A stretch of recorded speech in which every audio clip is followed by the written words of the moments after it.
nikulie recording. Utakulia kwa podcast. Utaikulia tu kwa. Nimewaletea banana. Hebu kuja kati pale. Ni yake pale. Watu na kafiti. Kutoka hapo mkatao. Kutoka hapo mkatao. Sai, chwani. In the daytime. 7 or 8. 7. But it depends on time. Hi, Linford. How are you? Good. Sorry, let me go. No. Usipo na pressure. We are doing it, bro. Sikia mimi sijakulia, wacha nikachini. I'm na shoot. Yeah. Kaa. Unaweza kaa. Hebu jaribu kuingia one. Chunga hapo na. Of course. Next. I missed you.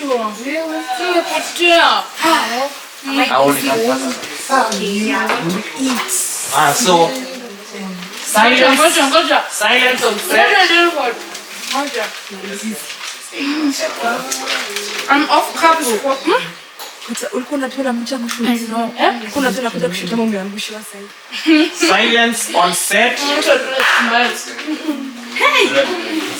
Watu wangu. No. You seen the Team one. You seen the other take to me. You guys, you sent me last time. Why you sent me new ones? Video finishka kwa na sasa cheka hivyo. Sunday, I don't know kama post vile kwa meta kwa nothing sawa. I don't see time. What's this anime? We're doing it. Mavo, check for me like that. Oh, it's the email. Like the screen at the back. You see it? You're not looking for admin. But she just did the recording kwanza. And then tunaweza. These look like your mko, eh? Yeah? Mko, don't your juice. Hey. Oh, jaba juice. Niko na distance. Naijua. Good. So I get the juice. Ina mwanga. I order. I can order. I've never done a night. Never either. Felix, we do an all-nighter. Yeah? We do an all-nighter. In the office. All-nighter. After the morning. Let's do it. Let's do it. Oh. I'll give you some herbs. I'll give you some herbs. Yeah. What are those? Some herbs. Yeah. Herbal juice. You go to Tanzania and you'll be But fine. actually, I can sleep on the road. Yeah. And I can get you some. I need my sisters to come. I'll get you some juice. It will help you. Yeah, I'll get you some juice that will. It will help you tomorrow. You feel some type of way. Na manga. I'm just going to turn to get the place. Yeah, we had all-nighter. Linos. Okay, Linos, we do an all-nighter. Yeah. I'm just going Like, to visit. just work, bro. Like, you do mine. We're supposed to have this guy for enjoyment, but we were tired, we were coming for drama and then For enjoyment? If I get the juice, I might change my mind tomorrow. We may go. we make. But let's go, man. Please, man. Go, yeah? I will buy the fuel, man. You buy the fuel. I will buy food Go, yeah? because it's just to be pull an fun. all-nighter. Are you serious? How are you joking? Like we pull an all-nighter, then we go. See that? Man, because my secret. I mean, don't you with you, man. It's not even last time we did. Me know the root. This is 3, 4, 5, 6, 7. Shut I have 3 sisters. Which one? Yes, See, Nini. No, you are 4. It's like Alpha Nini. you then Ama. then 5, 6, then 7, Joe, yes. then Joe, then me, then Linford. Let's go. Let's go. Bye, Linford. After the pull an all-nighter. We go. Yeah, we come. I'm not up for to pre-production, man. And I'm buying food tonight. I'm buying food tonight. Look at Tonight, me and I. When We are young. Huh? We are young. I'll be here. I'll be here, young.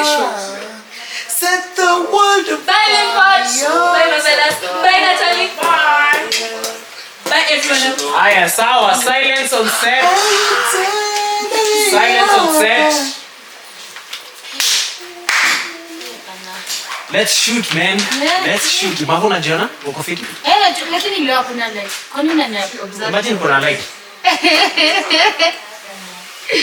What do you mean? Mona, what's up? Sema tu. Sema. Sema tu. You slept. Sema tu. When I was looking at just. They are tired. I am tired. Oh, really? What's up? Papa? See, job too, but okay. My life or something. No, jana I had a deadline ya kusubmit ya kazi at grade 9, which I submitted at 12:30, and I was told, I'm giving class. They This morning. thing is So it can be back. it's not become a culture, Mavo. You gotta stop. What has become? This thing of submitting things in the AMs, it's not a culture for me. It's a part of. And even God of calling you, like jana usiku to confirm that you know you're eating. So just Lillian called me, and then now she said, "Shucks, I'm the one leaving." Just tired to sleep at around 3:30. My God, and I was making. Hey! would you say it's the system's fault or your fault? It's my fault. Yeah. I'm not balancing my time. Balance, why? What are you giving your time to? Who are you giving your time? Look at Colonial pulling up the psychologist card here. It's very important. We don't understand how time is essential, baby. We don't. The enemy uses the things that are very important and deletes them. Makes them look very minute. Yet those are the things that changes life. Like you know when you're in the presence of God, I can feel yeah, it's happening during a particular time, and isn't life changing things happening. Yeah. Yeah. So what have you been giving your time? What happened to you too? You're so observant. Someone hit you. That's a long story. I'll tell It happened there. I'll tell you after the nini is over. happened there. I'll tell you after the nini is over. Okay. But don't worry, I'm going for 2 feeling. It doesn't look bad, but has No, it ever but- cut your tongue or something? No. It was a bad Oh It no! was a bad force. Like a tumor. Oh no! Hit your tongue? I didn't report. Oh no! Like where did you fall? Where? It's a look. I'll tell you after this. It's rolling. Cut this part. I'm not cutting. Please cut it. No. Please cut it. Privacy. Please. I'm Please sorry. We cut have a media house and we can now like Unajua, it's not the so first heavy. time. It's not the first time that you're doing this rodeo. Mnajuanga, everything goes. It's not the first time tunafanya hii rodeo duniani. It's not like ati ya bombay you guys that oh my god. it's also yours. Just be prepared. Seed and harvest time. Yeah. Yeah. Just continue. Lakini cropping part. We might not be the No. agents of this, but seed. We seed. So, Donel, tukaribishe ama mama tukaribishe ama Donel. tukaribishe.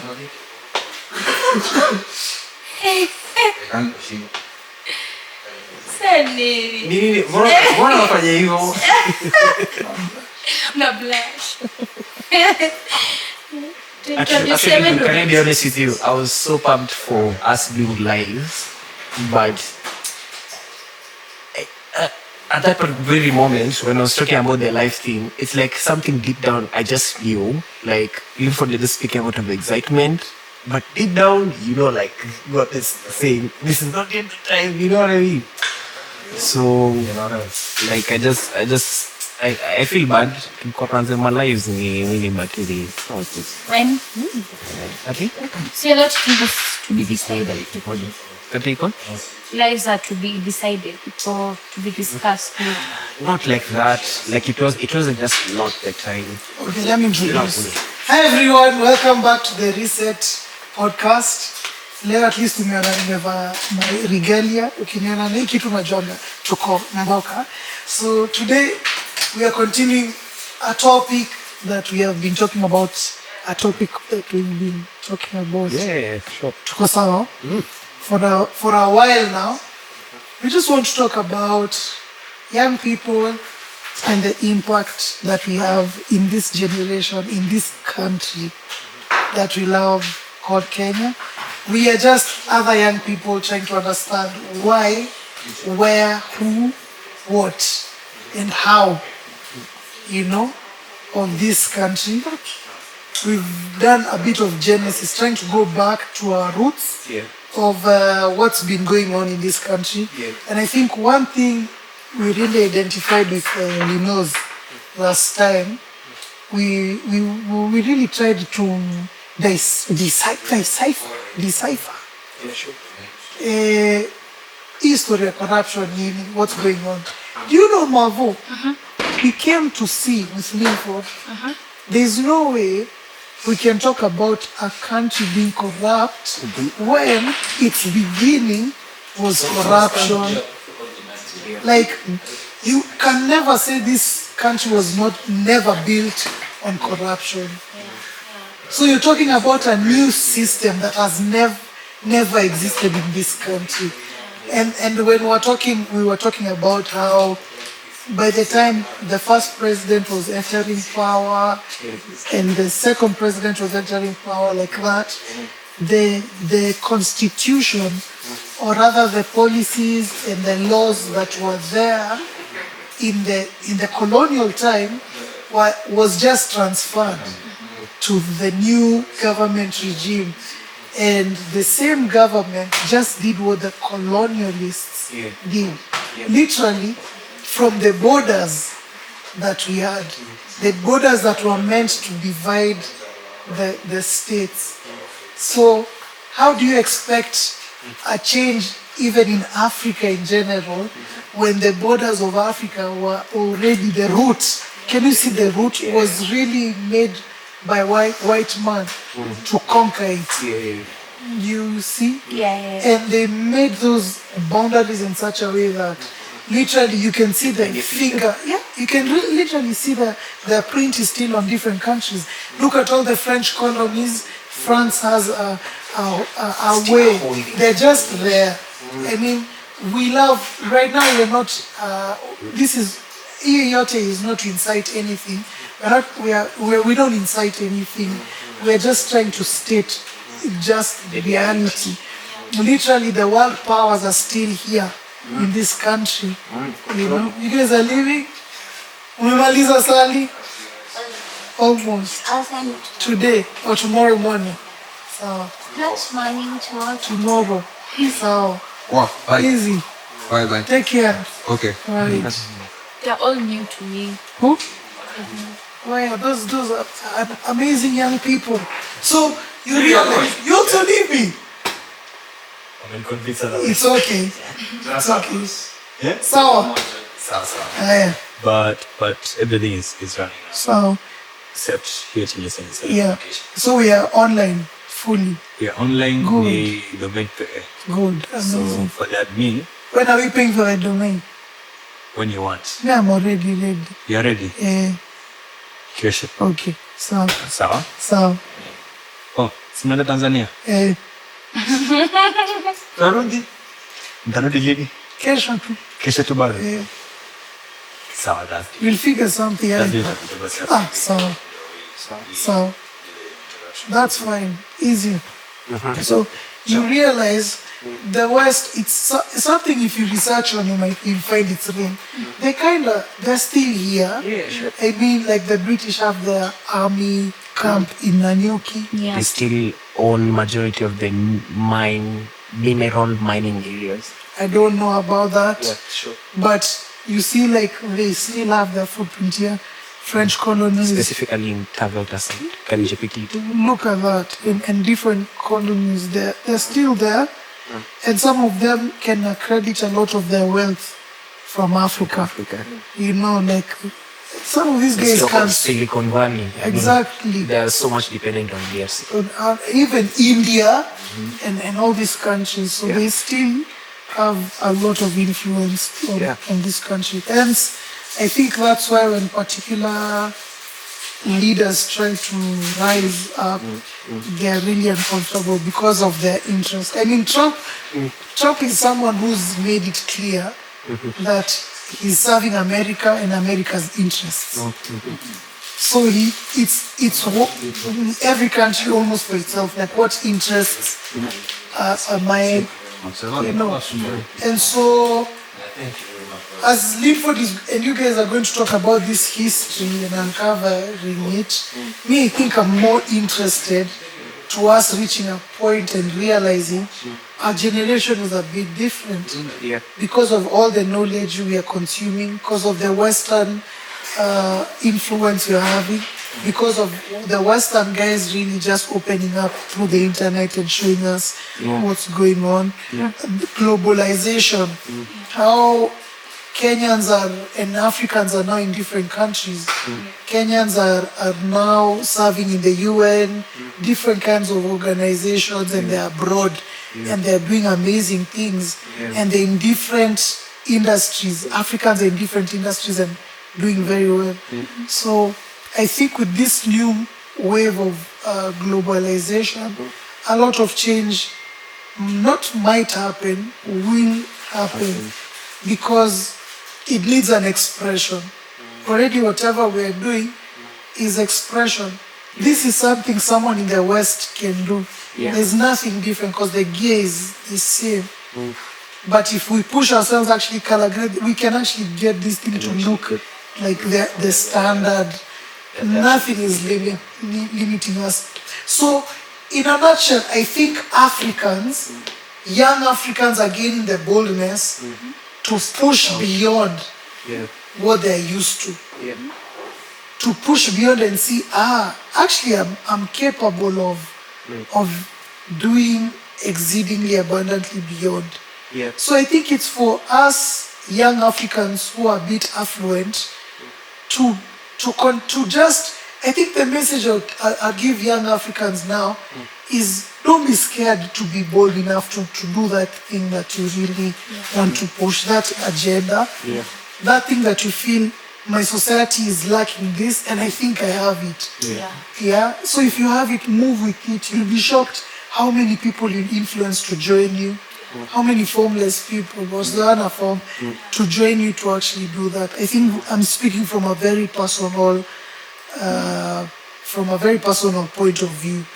I can say I'm one of those Africans who's looking at what is happening in the West, and I'm looking at what is happening in my country, and I'm like, okay, what is it that I'm lacking per se to make sure certain things are working, and from the position I'm in and the things that I have already, I'm able to bring influence. So what is in your hand that you can use to influence? And already if you look at that, you're breaking a lot of generational stuff. Because of course you won't look normal, because the culture is deeply rooted to generational strongholds. So it's very new. It's very foreign. Sometimes your folks will not understand. Sometimes your peers will not understand, your workmates, the millennials, the baby bloomers, even the Gen Zs may not understand. But because God has enabled you to be able to access the knowledge you have, continue digging deep to get more information. Don't be like the rest of your peers who are wasting time. It's an advantage for you, because once they are formless, you're the one who give them the form.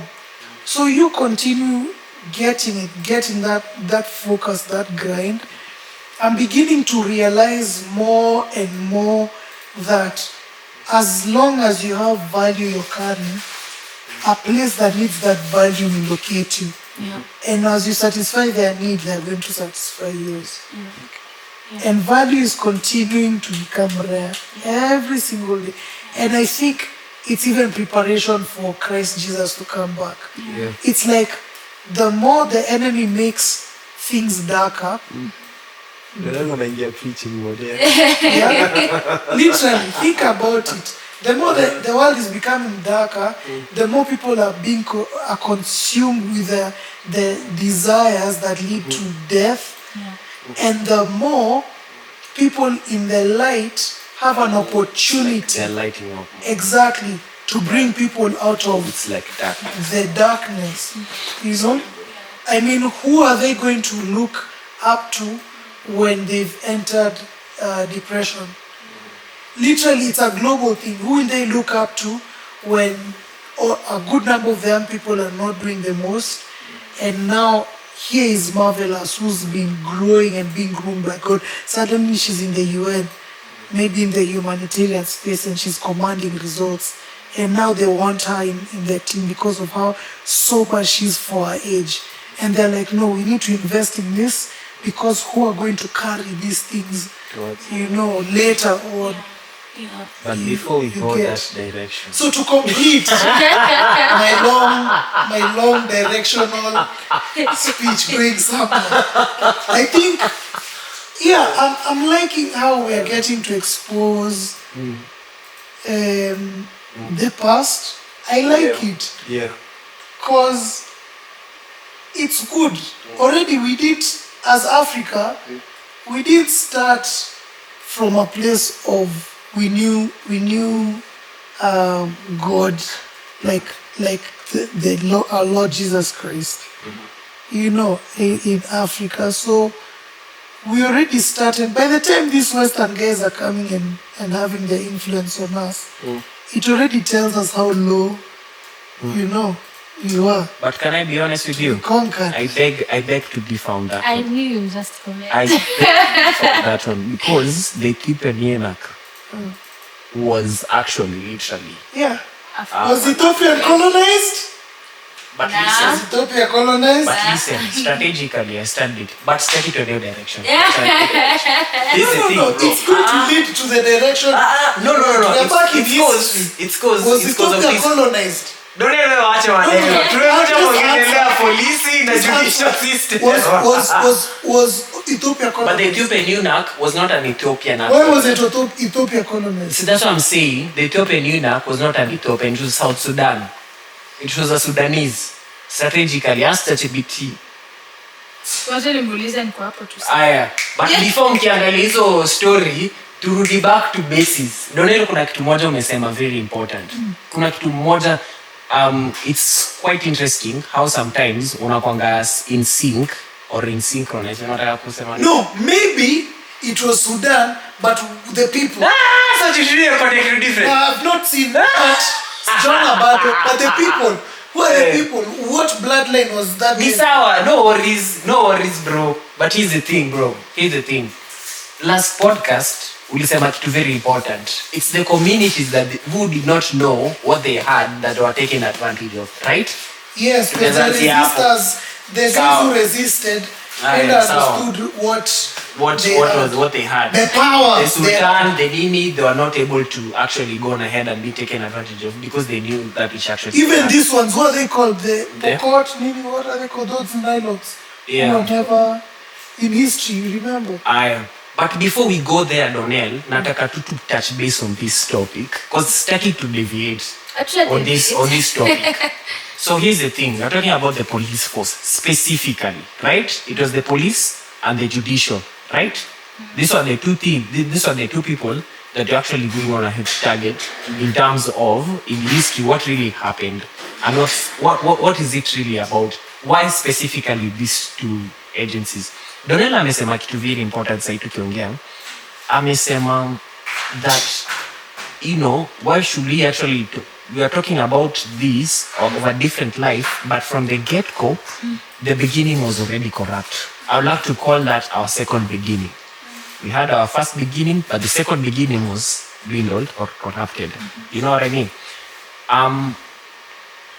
There's this thing, Mavo, you told me about the 5 things that actually influence man.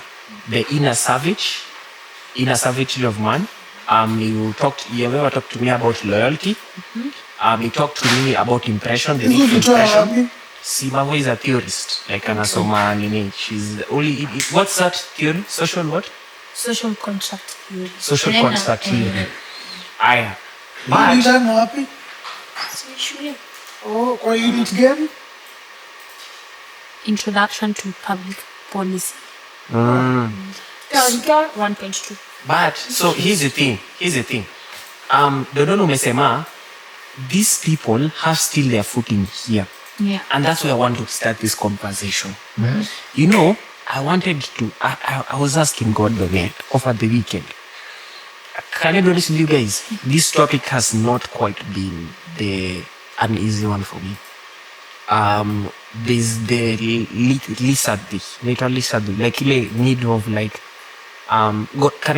God has been really on my neck about this shit. That's one thing for a fact. Like has been really on my neck about this story. I don't know why. And it has been the one topic that nimekuwa nikifeel like that kalisabi. Hata today I was like Lethargy. laziness or something. Lethargy. Like I was like, must we really talk about it? Should I even, put in the effort to actually go on ahead and do this? Yeah. Then God really brought me to an attention to something over the weekend as I was actually searching. So I asked him a question. Dad, why specifically are you asking me why are you specifically asking us, because it's an us mandate, to specifically talk about the police force and the judicial system? Why? And I was constantly lingering with him like, hey, why would you actually want to go ahead and talk about this? And he mentioned a specific word, control. It's all about control. Because take your time and understand this. The police force and the judicial system play a very key role. Or rather, they are the backbone of Kenya. To any nation. To any nation in reality. You didn't know that. Yeah. Yeah. Any nation. To any nation, yeah. It's the backbone of every country. So I was like, oh, okay, so control. What's really going on ahead? Who's controlling who? Because most of the time, when God sometimes give you a word, maybe, okay, I don't want to use that religiously. I don't want someone else to feel like, oh, Mrs. Kizali. Use it. But it is more or less like when you're given such a word, also digging deeper on the reason as to why, okay, what is it about control really? So it means then, so he went on ahead and told me, went on ahead and dug in deeper, and I realized that the British Imperial Company never left. It only exchanged hands. It only changed employees. You know, Go further. it makes sense. The British Imperial Company was the company that colonized Kenya. So it never really left. It only exchanged employees. It only selected representatives. Okay? And in selecting representatives, it ensured that it still had a stand. By what? But by ensuring that there is instability in these two sectors, the judicial system and the police force. I asked Dad, why the hell are we, why take me deeper in terms of understanding why the police force, specifically, why target the police force, why target the judicial system? He went on ahead and brought me further to a backbone. He made me realize one thing. If there is instability or if there is crookedness in a particular structure or in a particular, hypothetically, let's use Harvesters Global Church where we're shooting here as an example. Yeah, at your home. At Donel's home. All your podcast. I always knew this day is gonna come. But I'm joking. Let's take Harvesters Global Church as a case study. Let's use Harvesters Global Church as a representative of the police force. If there's crookedness, if I ensure that there's crookedness in terms of structure, it automatically means I'll still be able to control or have my way because there's crookedness. You can make sense. If there's the narrow and the straight in a particular sector or in a particular system, it automatically means it automatically kicks me out. So this story started, okay? It started by this. For the longest time, from ever since the president, our first president, our former president, Mr. Jomo Kenyatta, took charge, there have always been cases or instances of people talking about police reformation and judicial reformation. For quite a while, this has been a topic that has actually been talked over. Okay? But in real sense, nothing has ever been done up until what is it called? Up until this camera I think has a time, so I need to ensure. So up until what is it called? Up until 2013, that it was actually brought forward or just further pushed ahead with what is it with the Judge Philip. It was called the Judge Philip. Judge Philip was the one actually went on ahead and pushed for that agenda for police reformation, whereby his team came up with over 200 recommendations in terms of what is it called, in terms of streamlining the police force. But the thing that they went on ahead and did more on the traffic police. I don't know if you can remember quite well when you were young, there was a time that police were actually being vetted online through TV station, being asked about accounts, like, oh, there's this and this amount in your bank account, how can you account for that? A number of police were actually laid off. Not quite a number, they targeted 80,000 police from the police force, but the 80,000 was specifically targeted at the traffic police officers, okay? But in reality, if you look at cases of the police force in the country, it has never actually been done effectively.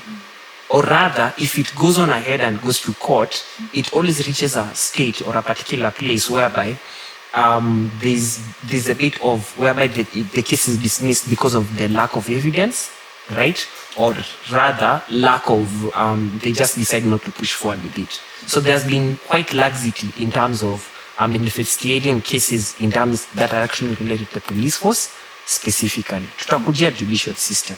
Pia ndo watu wengine. But he started now driving me towards that direction.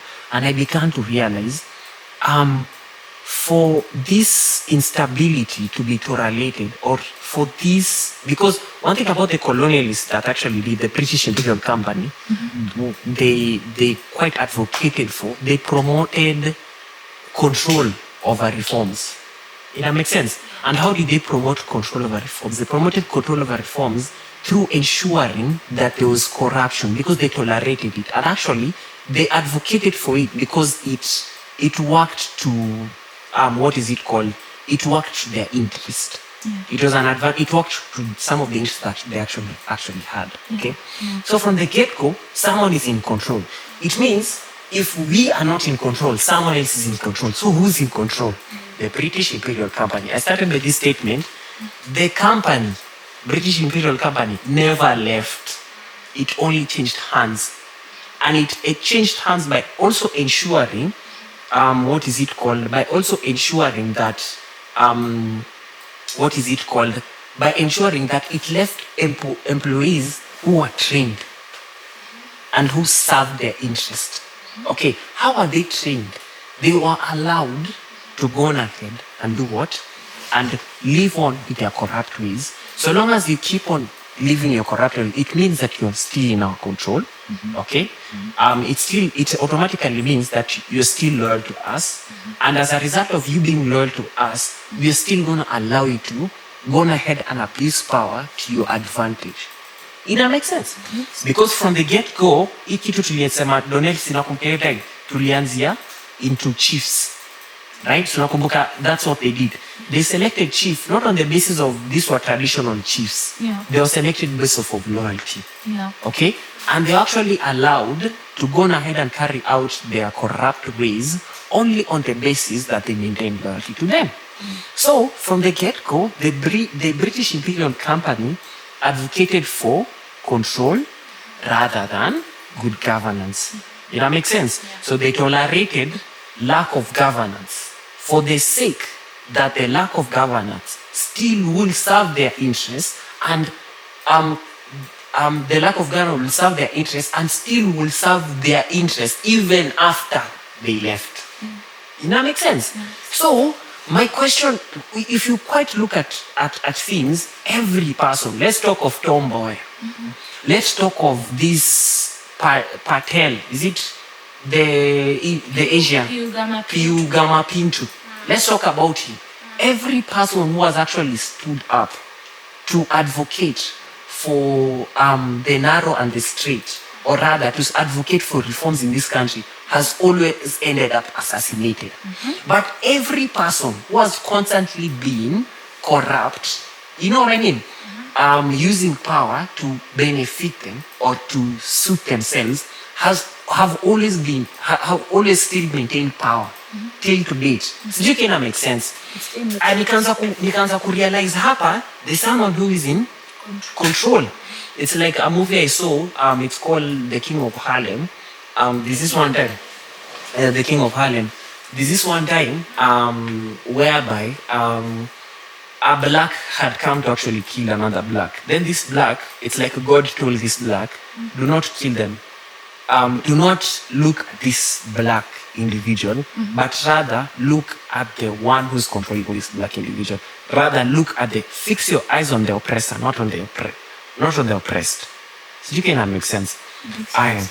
The British Imperial Company, 5 things. They advocated for what? They advocated for control rather than governance.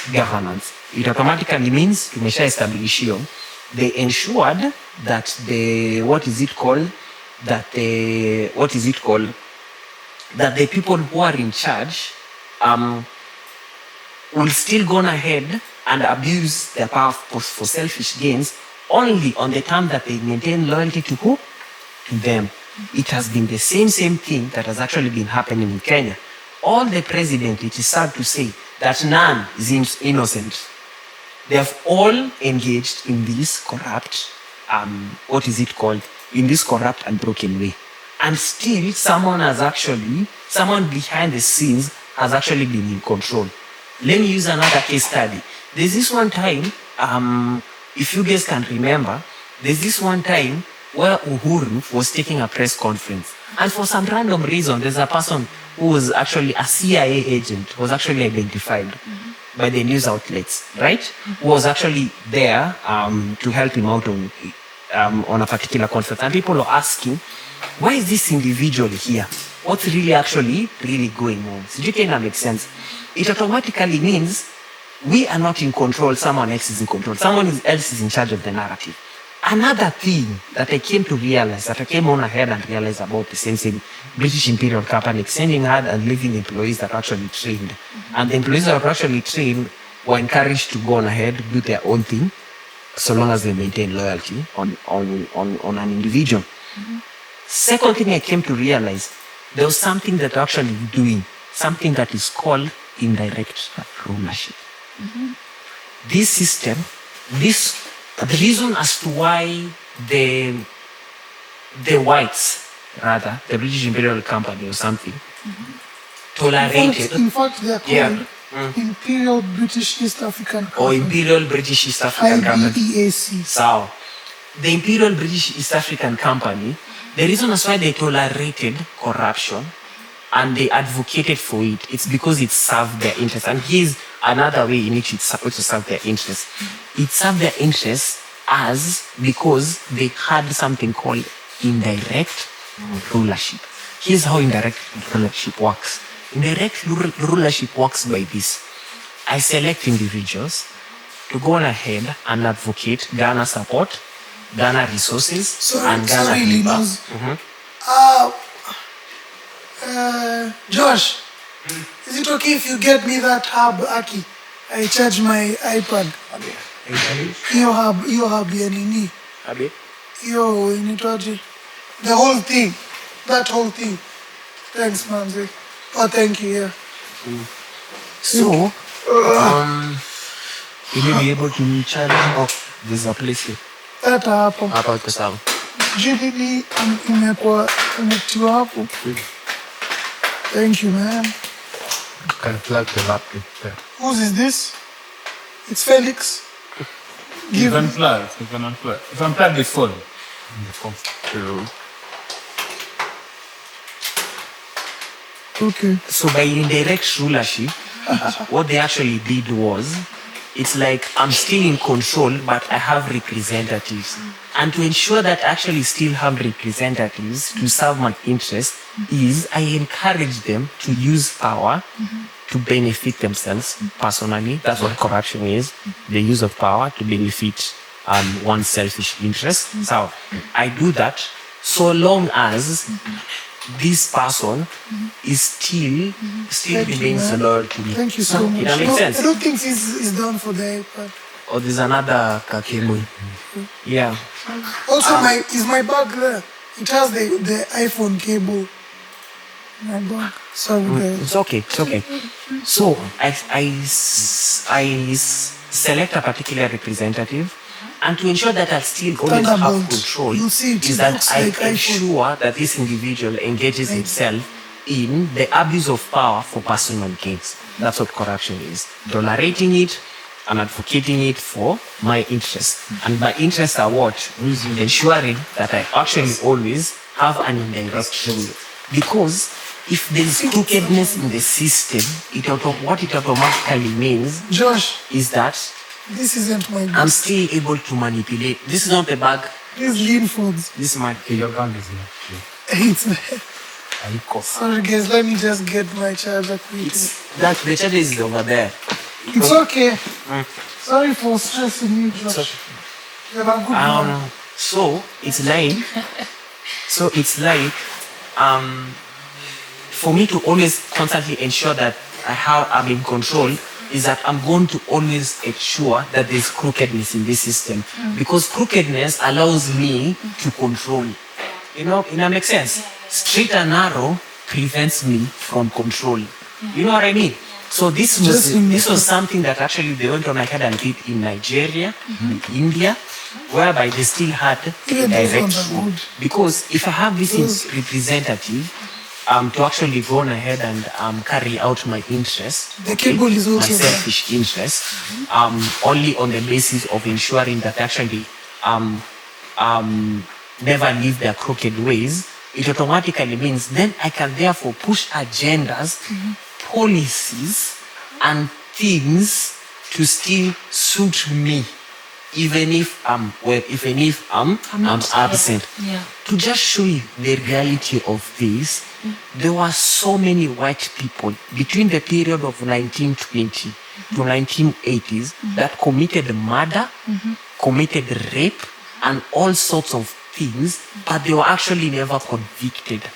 They were let on the loose based off of little to no fines. But in the same country, let a black person do the same thing. The amount of fines or the amount of punishment that people actually encounter are actually gruesome. You know what I mean? You know what I mean? So this was the reason as to why corruption. It's like because even after Judge Philip back 2013 advocated for all those recommendations, there's still crookedness because to this extent, IPOA has never convicted a police officer. You can make sense. The National Police Service has never actually, in all honesty, figured a place only for the few individuals back 2013 who decided to go on ahead and resign or were actually found. It was like, let's use this batch of people to just cover our asses, to just show that you're actually doing something. Yeah. Aside from those few, the National Police Service has actually never actually really gone on a hunch or on a hunt of actually convicting officers on the real, you know what I mean? Because they're never quite done effectively. Yeah. The investigation actually never done, actually carried out effectively per se. You know what I mean? So this brought me to the awareness. The reason as why we're tackling really the police service and the judicial system, it's because of control. Have this at your pocket, you have control. Because so long as there's crookedness, it automatically I have my way. Yeah. Because, and how's the way? Money. Yeah. Because what is corruption? It's just based off of greed. Greed, use of power for selfish interests. And how are selfish interests really manifested? It's through money. You know what I mean? So that was the thing that I came to realize the depths of actually what you're actually really talking about. Mavur, niambie. Tuambie sasa. All right. Police brutality and the judicial system failing. Oh, It's okay. It's okay. okay. Has always been there from the start, just as we said. not only in our country, when you look at other countries in the world, that's something that can be noted down, right? So the question is there ever going to be a line where there is total reform? There is total justice. You know? And it's something Donnell has said about young people rising up and having their voices articulate and then to be empowered to get to these places of holding this control. Because let me tell you something, the system has always been corrupt and it always will be until people with different mindsets get to the system and change the system at that particular time. I can use a particular story that I love. I love listening to documentaries and short history stories and, you know, political figures who are there. And there's one lady that really strikes something in my heart. Her name is called Rosa Parks. I don't know if you've ever heard about her, but she's a Black American. But I'm going to use the case study of her story, her life, to show that there is some ray in the hope, but it comes from a place of utter darkness, void, even whilst advocating for truth. Yeah. So, yeah, and I'm just going to start the story. Start the story. So Rosa Parks, before she's Rosa Parks, she's called Rosa McCroy. Her father's name. Her grandpa was part of the revolution of black men that were there during after the First World War.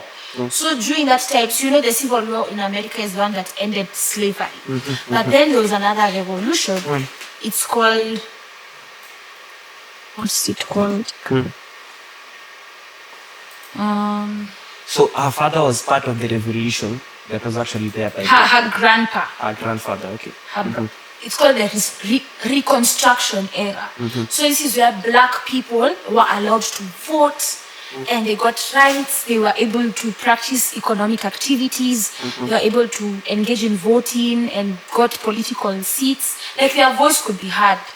But then after the First World War, when the people who went to go fight, the blacks went to fight, when they came back, they wanted a place of honor and kurudishiwa tu mkono, like respect of the hard work they have done during the First World War. But the whites were like, you can't come be entitled. We are the ones that have control. So there's something that they established in Jim Crow laws that binded, that halted blacks from voting. They censored their voting rights. So once they have censored their voting rights, that's when segregation laws were now starting to be passed. Blacks are supposed to use these toilets, they're supposed to go to these particular schools, they're not supposed to be in this part of the country, of the park, they're not supposed to be in certain parts. Like things were starting to be restricted for them, even whilst using public transport. So Rosa Parks from a young age, because her grandpa was woke, alikuwa part of the NAAPC revolution, like it's a revolt group of black men during that time. So her grandpa used to tell her stories about now how they led out of slavery and her right, like she's not different to any black child, to any white child, just because she's a black child and most especially a girl, right? So her mom educated her. She went to school, but she didn't finish because the grandma fell sick. Kabidi akatize soma. Then she got married to a man called Raymond Parks. Now that's how she got the name Rosa Parks. Now the both of them became social advocates for injustices that were done against black people that was altered mostly by the police. So during this segregation, kuna ile segregation of buses. So black people, you're not supposed to sit in certain aisles. You're supposed to sit at the back. The driver had total control. The black people now. The driver had total control, and he's like, shuka, and there's nothing you can do, and drive off. You can't pass before a white person on the bus. and other white men felt entitled and brutally assaulted other women. Now Rosa Parks and her husband Raymond Parks worked out these cases, just like you've said. For example, when somebody, like when a white person, no, during those times, even nowadays, but during those times when a white person does something, they'll just get away with it, you know. But then when it's a black person, even if it's an attempt, it's dangled upon their head, you know. So there's this one case of 9 boys. It's called the Memphis Train Boys. 9 boys that were claimed to have winked and sexually provocatively abused a white woman in a bus, and they were being sentenced to death.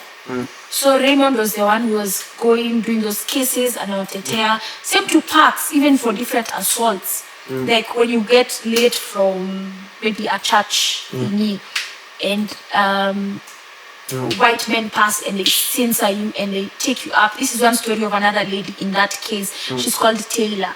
Siku moja walikuwa wametoka church. She was taken by white men in a car. Men who are known in the town, men she knows, white men, was brutally assaulted and left hapo kwa na akaambiwa don't say anything. But then when it came to being prosecuted, when Rosa Parks presented evidence, the police chief said they are going to do it. There's nothing they did. They didn't even file the case. They didn't register the case. And then later on, when it was taken to court, because the jury was full of white people and the victim was black, they said they don't see any case here. So Rosa Parks elevated that case. It blew out of proportion. Even the governor was like, what happened in Makomari? And then he sent private investigation. So these are just one of the cases that Rosa Parks really fought for. So she did a lot of fighting for cases that provoked social injustices. Yeah? Funny side to this story, Rosa Parks is born again. Okay. She serves as a deacon in church. And historically, people describe her as a meek woman because of her association to her faith. Although she's meek, she uses her voice to articulate for what she wants, right? Now, in 1955, which broke the camel's back, Rosa Parks was found in a bad corner. So she used to be a tailor. But later on, she did an exam after being encouraged by the husband. She finished school because she finished school, did her exams, applied for voting rights. For you to get voting rights back in the day that time, you had to do a literacy exam. So she did it 3 times, and eventually she got it. And she was one of the few black women, most especially, who were accorded the right to vote during those times. So one day, when she left her workplace, as she was going home, alipanda basi of a guy called Jimmy Blake, the bus driver. And the bus driver was particularly rude and hadn't seen her until when a white man came and blew out of proportion. I was like, why is she here? So when the driver saw that, he came and told Rosa Parks, get up, go to the back, or I'm going to call the police. You're not supposed to be seated here, because she was seated at the central aisle. And the central aisle was secluded for whom? For the whites. The white people. Yep. So she said, call them, call the police, calmly. So she had a neighbor whose name is Nick Edison, who was person who was a political figure back in the day, had very great networks, and was also part of the people in that NAAPC, NAAPC. Now, Nick Edison was the one who filed her case, who defended her and handled her case.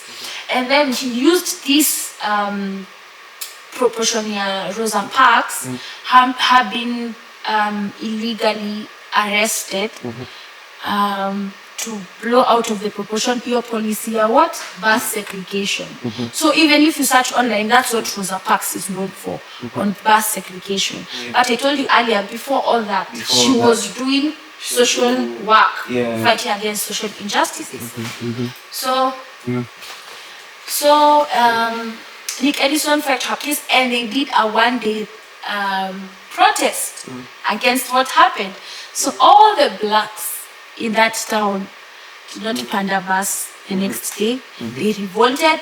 The taxi drivers were part of it, and they lowered their rates to up to 10 cents to enable people to come and revolt. And people were there outside the courthouse, chanting Rosa Parks' name, saying this is unfair, this is injustice, right? The church at that particular time, everybody was in, women, men, children, people were out there. It's like we hold a man right now about somebody we know, and injustice has taken place for them. Now the church that Rosa Parks was serving as a deacon and as a Sunday school teacher were involved, but didn't want their names to be on the front line of them being part of this revolt. So whom did they elect? Guess whom? Martin Luther King Jr., whom we know. That's where he came out. He was fresh out of graduate school, in finishing his thesis in Bible school. And they wanted a young blood or somebody they can implicate their name. They wanted to implicate Martin Luther King Jr.'s name for being involved in this revolt, instead of them being implicated if something ever goes wrong. But Mr. Martin Luther King Jr., was sharp, knew his game. He had charisma, as I told you earlier. He knew how to talk to people. And that was the first time he was being shown forth as a political figure. That's actually where his political stance started from, and then we know him as this big person that we know him today now. And during his speech, it was mixed together with things from the Old Testament, the Constitution, cases of the... He actually even quoted Paul. Cases of the revolution, the civil war revolution that stated, and yeah, we are black, but this thing was fought for us, and we deserve a right to be here. And he said, we are going to fight for justice, whatever it takes, and it will stream down like water. That's just a part of his speech. I liked it. And this is where he rose up in the parks. And then the case blew out of proportion. Your bus segregation, and it was being fought for. But then afterwards, there was some implication of Rosa Parks and Raymond Parks being involved in this. They immediately lost their jobs.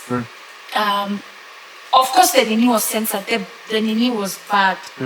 The policy, after all that revolt, and it cost media attention, in withdrew, and it was removed, right? But then the whites wanted to show we still got power, we still got some influence. You can't, just because you got one win, it doesn't mean you have all total control. So the police started to attack people. There's even a case of a sniper who shot a pregnant woman in the legs. They burned 3 churches. They were just doing things to show, by the way, we are the ones with the power. As I said, Raymond and Rosa lost their jobs. They were once attacked in their house. Ikabidi Rosa aitisha for protection, private protection, and they had to move from the town of Montgomery. But then later on, Rosa Parks became a secretary to a big politician who was part of the Congress, American Congress. Now they are parliament now in their democracy. Yeah, and then we know her as a figure that was used to propel the case against bus segregation in America. Her case was the one that propelled us to know Martin Luther right now, the way we know him. And also the cases that he fought for her social injustices. She's the first woman that lived in state when she died in 2002. When she died in 2002. And received a presidential medal of freedom, you know. So the point of all this story is to say social injustice, especially caused by laws being passed wrongly by the judicial system, have been there not only in Kenya but all over the world. And there are so many other cases that I can cite, right? Where police power has been used wrongly to advocate for the rights of the people that want to assert that they The do elite. have control. Yeah, the elite. The elite, the ones with control, who own the resources, who own the power, you know. 'Cause- But then later on, as much as the fight is terrible, as much as even as you're doing the fight and it may seem like you're winning, there are times that it's going to come back and snap you at the back. Oh yeah. Remember the cause that you're fighting for. Cause let me even finish up then ndo nipate dona jo kuna content proper. Jo kuna content. Upige shughuli yani. Just to say that you started with us, you've been really mentioning something. The blacks, after they fought, they came back, they were demanding honor, but they were denied, and they're denied even to the point where they are not given voting rights. Yeah, see, they had voting rights during the Reconstruction era, around 1890s, 70s, But then when they came back after the First World War, and they wanted to show, the whites were like, you didn't do us a favor.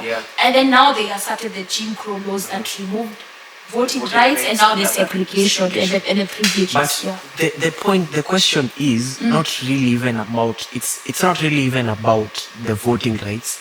It's still about control. But also, It's if still your about- voting rights are censored, is also part of your control. That's Because remember, they didn't pass scissors as segregation while they still had their voting rights. They removed their voting rights first, and then now after their voting rights has been removed, That's what I'm saying. They I'm can not do even whatever on they that want. story really. Yeah. I'm not even really on that story. But the narrative is it's a matter of control. Yep. We still wanna be control, and as a result of us wanting to be in control, we're gonna remove control from you guys. And it's the same narrative. the same narrative being applied in here. Kenya with the police service, because the lack of control, how is the lack of control being established in Kenya? Corruption. Exactly. How is the lack of control still being established in Kenya? The judicial system being crooked and being corrupt. It's only those who have money, rather, that the ones who are actually in control. So it's still the same narrative. And I want to start with a conversation that actually went on ahead and started with. You said that you're looking for, is there really gonna be a day that really that there are going to be full reforms? Yeah. Or rather, like a full on change. Yeah. And can I be honest with you? Yes. That day can only come if only we remove the true oppressor. Not me and you. The fight here, it's really not between me and you. The fight here is really removing the true oppressor. Yeah. And the true oppressor, I'm still gonna go back to this. It's the East African British Imperial Company, or rather foreign countries, foreign white countries that are still are benefiting of the crookedness that in hindsight they're advocating for the lack of it, but in real sense they're the ones that are injecting it and enforcing it. Because kuna swali mavoni ilikuwa nauliza, tulikuwa na conversation, I was just asking myself, in real sense, after all the evidence that was actually really submitted to the Hague, there must have been some form of conviction, not form of conviction, but rather a form of, what is it called? A form of the Hague taking charge, or rather the Hague convicting the accused individual. There must, it still cannot make sense. If I have a problem in Kenya, how the law works out, I have a problem with you, I go on ahead and submit evidence against you. Then what does the next thing that the court does? You're always subpoenaed, right? You'll be served, right? There has not been any form of being served. There have actually not there has actually not been any form of being the president being served. So it automatically means something. Please, manze, the enemy is not the person. The enemy is the oppressor. And it's the foreign countries who actually still have ground or this country. Yeah. Sijui kina make sense. Yeah. Jalango went on ahead and said a very key thing. He said, campaigns are very expensive. Josh, zidi hiyo kichwa ya laptop. Kitu imezima ile sana niko karibu kuangusha mabomu. Jalango said a very key thing, a very important statement. He said campaign is not cheap. Akasema within 3 days they can consume up to 1.5 billion. Yep. Sir. Yep. So my question has been, these guys campaign prior, I don't know, months or a year prior, or even sometimes 2 years before. Yeah, Where is this money really coming from? It's coming from the oppressor, or rather the person who is really in control. Yeah. Because the person who is really in control will always ensure there's crookedness in the system so that they can still have control or footing in this same system. Donald, take us. So the enemy really Is the true the real enemy is the East Hiding African. behind. I'm gonna use this as a quote unquote, but the East, I'll still keep on saying, the government right now does not really belong to the people. The government right now is a company. It's a company that only changed hands and individuals. It was never given back to the Kenyan people. I disagree. I don't have my notes for Dennis from a good student. I want you to search for me the word called elite capture. It's actually in your your course. Yeah, I can actually explain it to even without searching, but Capture. I've searched. Elite capture. Just read elite. For the audience to hear. Elite capture is a concept used in political science, economics, and development studies. Slowly. Okay. It refers to a situation where resources, policies, or institutions that are intended to benefit the public or a specific disadvantaged group are taken over or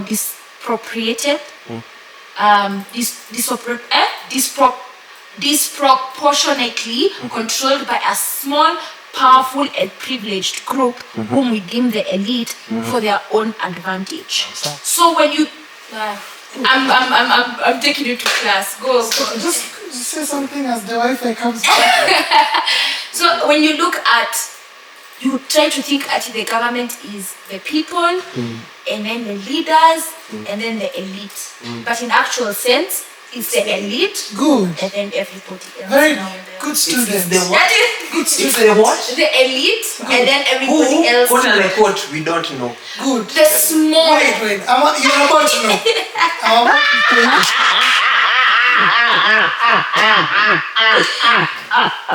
Don't fear. I will say Yes, sir. Today your eyes will be open. I'm flying. You're fluent. Okay. You said you don't know? You're about to know. I'm about to know. Okay. As this Wi-Fi is trying to come back, there's another one. I want you to. You said it's called what? Elite? Capture. Now look for land grab capture. Land grab capture. Yeah. Okay. Okay. Land grab capture refers to the large-scale acquisition or seizure of land by powerful individuals, corporations, or governments, often at the expense of local communities or small-scale farmers. It usually involves unfair, non-transparent, or forceful processes where those with political and economic power take control of land resources and intended for public use or owned by marginalized Now, groups. I want you to go again slowly for Linford's sake. Word after word. Those words will help me expound the point I'm about Okay. to deliver. Land grab capture refers to the large-scale acquisition or seizure of land by powerful individuals. Stop there. Keyword. Powerful. Individuals, Okay. Who sees what? Land. Okay. Land. Go on. corporations, or Repeat. governments. Copper. Corporations, Or what? governments. Corporations. Okay. Or Governments. can you see the order? Corporations. Then what?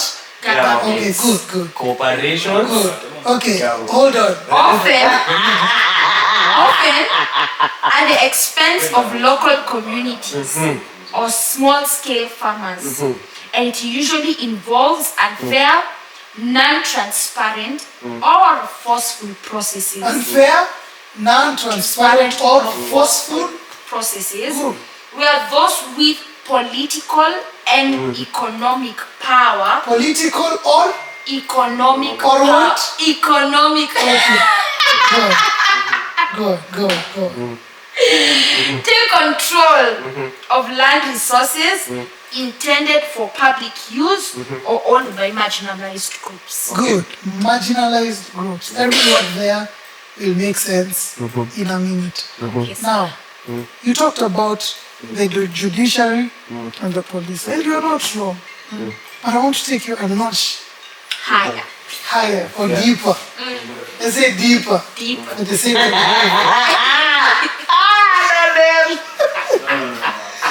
the revelation. Knowledge is very small. I don't know if people don't read. If you don't read, how will you make it like you need to read? You need to read. Yeah, reading will become enlightened. Become free. Okay? Knowledge brings freedom. Okay. Now, let me take you back to they're called what? IBEAC? Yeah, East African Bureau of Is it I or The E? Imperial British British Company. So it's I. East African It's I. Imperial East African British. British Company. Yeah, IEABC. So it's IE. ABC. IEABC. Yeah. Let's stop there. Now, yeah, I guess the spirit above doesn't want me to use this thing. It is well. It's still mimic. It is fine. I wrote Now, the IEABC, ABC. right? Do you know they were a company? And how they worked is they talked to the British government, the royalty, and said, hey, we have a proposition here. Oh, really? Yes. And the proposition, you need to ask yourself, why were they grabbing land in the first place? Why was the West trying to get Africa? Why were they fighting for this amazing land? What did they discover about it that they were really wanting to fight about? You come to learn. My search started when I wanted to understand what are these things that influence changes in nations. And the thing that came out the most was, first of all, we understand that human beings have an inherent nature to survive. And for me to survive, I have to eat. I have to have shelter, right? That evolved from people wanting to hunt and gather, hunt and gathering, to now hunting and gathering and farming for the sake of trading. Because as I trade, I'm not limiting myself to the commodities that I are under me, under my family. It had a name. We learned it in business, where I do business, not business, but rather I produce for me to benefit. But now I produce to go and trade with someone else, for that to be called barter trade. Then once people start trading, we introduce something new that is called economics. Okay. Right? Can we search the word economics? But anyway, sour. Economics. Let's just expand on that a bit. We take it to the genesis of Of things. all these things. Economics is a study of how people, businesses, governments, and societies allocate scarce resources to satisfy unlimited wants and needs. Unlimited. ones. You can hear there's the word wants and needs. Okay? Yeah. That is attached to the word economics. Right? So what happens? We found land. And because we want to maintain something that we have been doing for very many years, which is what? to ensure that we are a superpower, which had been a thing even before Africa.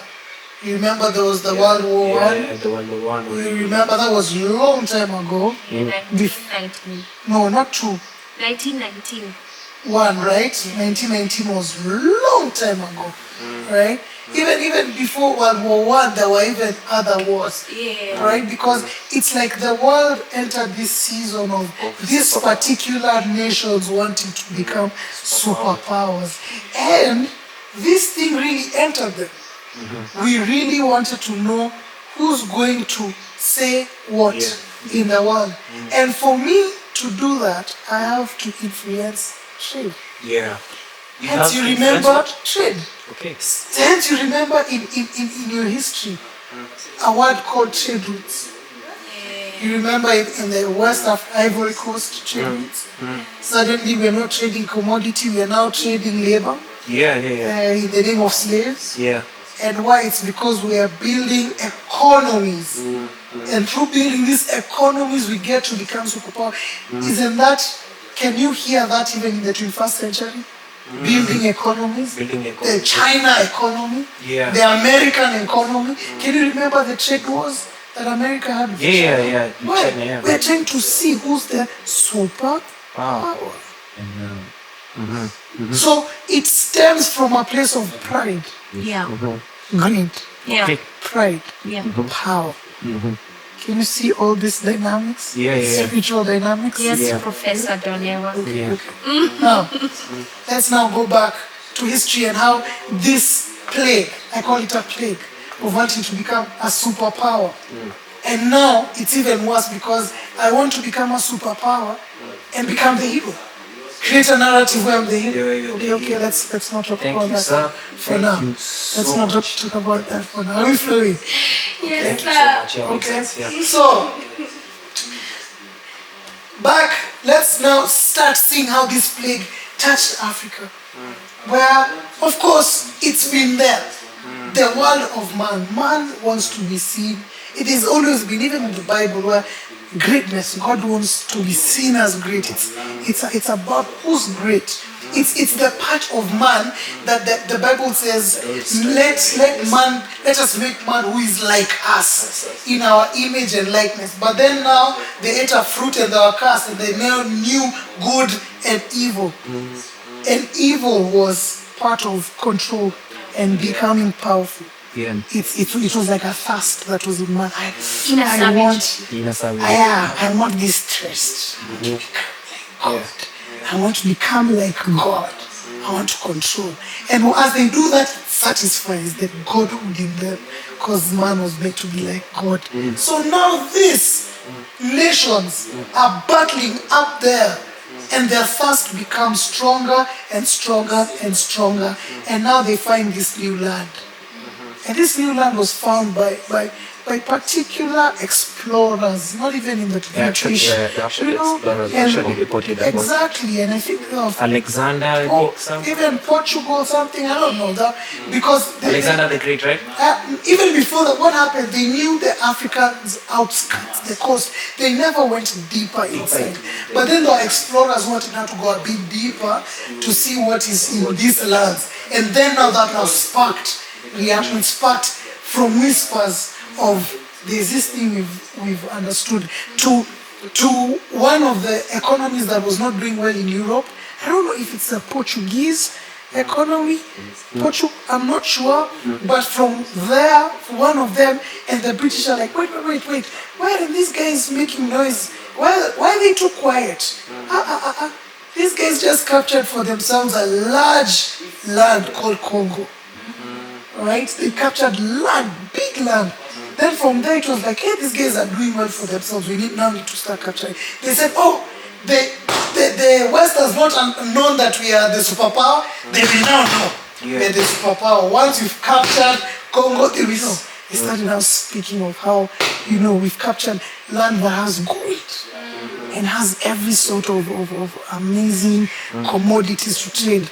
And now the other countries are like, no, there's no way this Portuguese, I think it was Portuguese, I'm not sure, are going to become big. It is the Portuguese.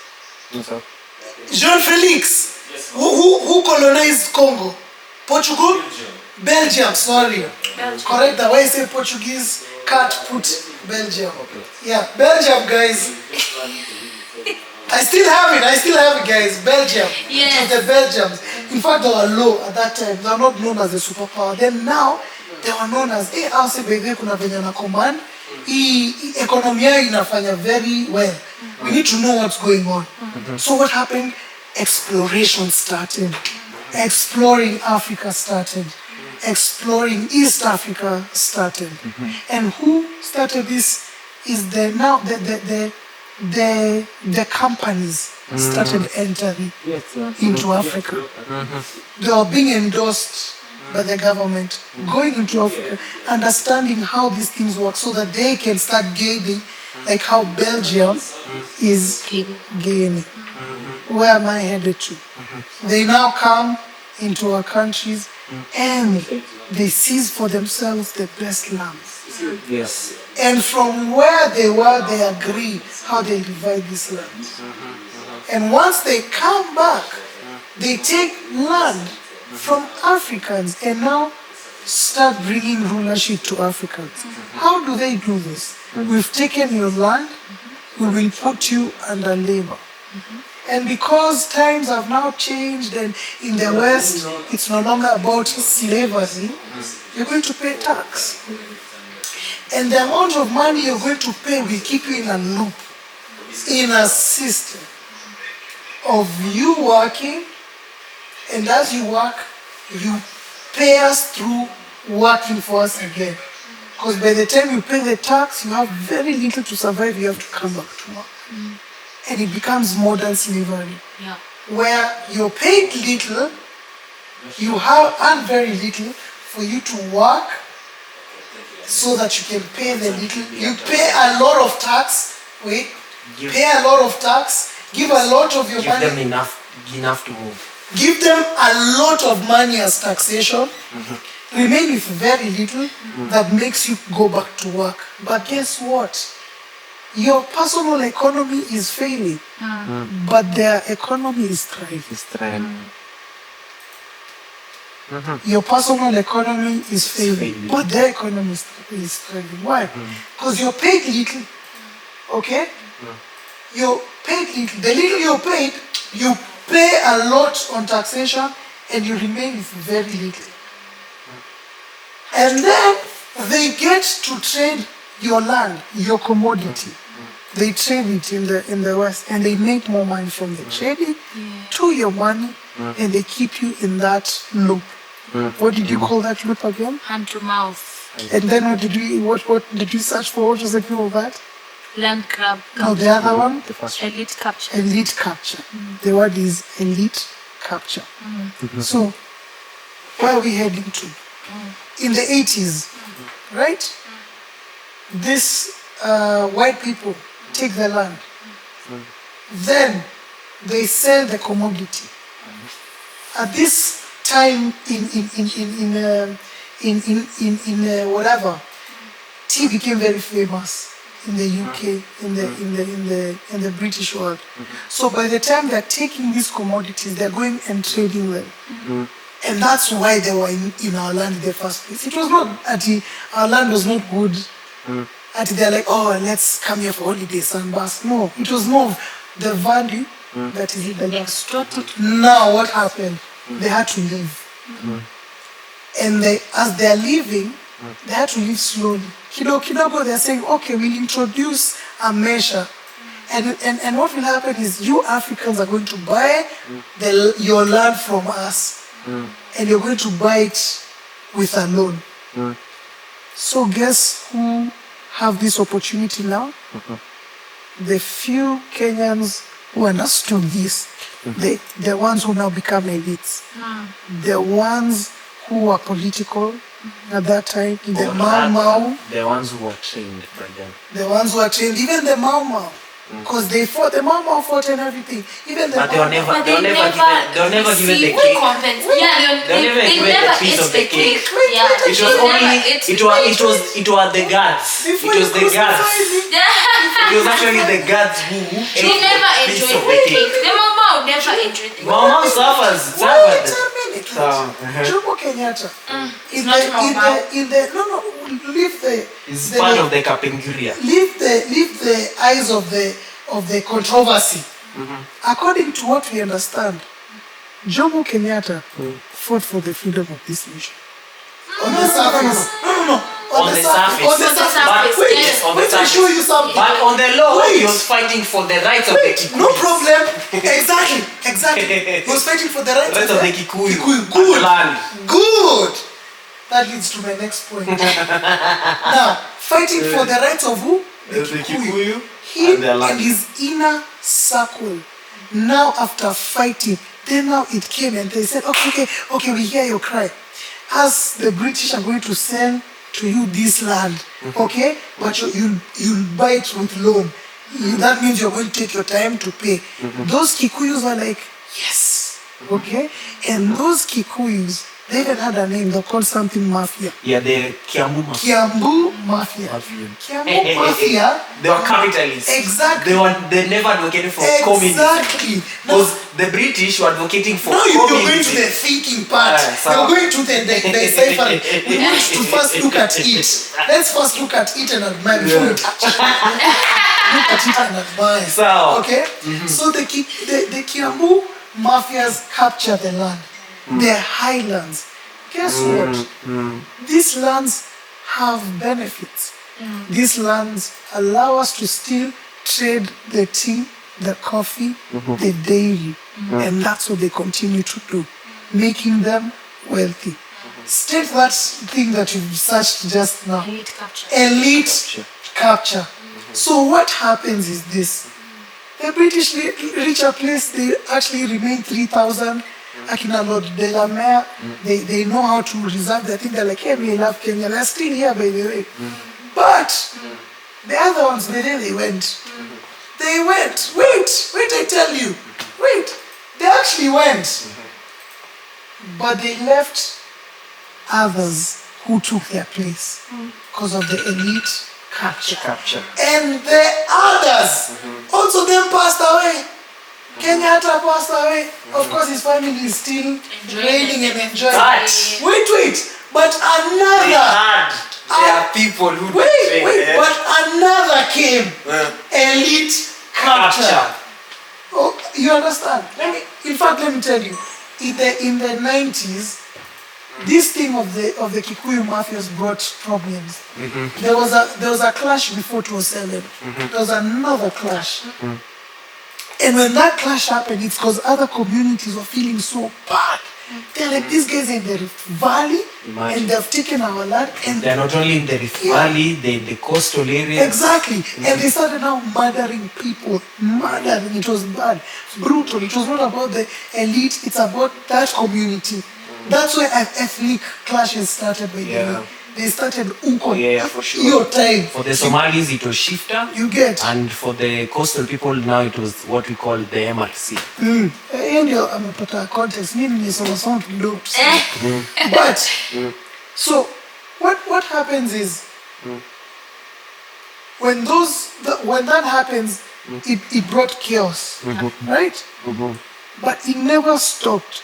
Why? Because there is something sweet about when you're enjoying something that you have captured from the people. And now it brought in that side. You said the police and the judicial system, you are not wrong. But you know them, they were cuffed even because of the elite. They couldn't do much because of the elite.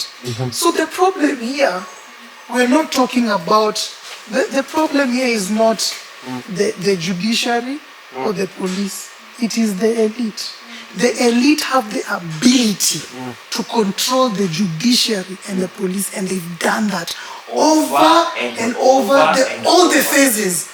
All the phases. All the phases. All the from the imperial the Imperial whatever British, to the Kenyatta, to the Moi, to the Kibaki, to the Uhuru, the what I Uhuru, use was worse. to the Ruto.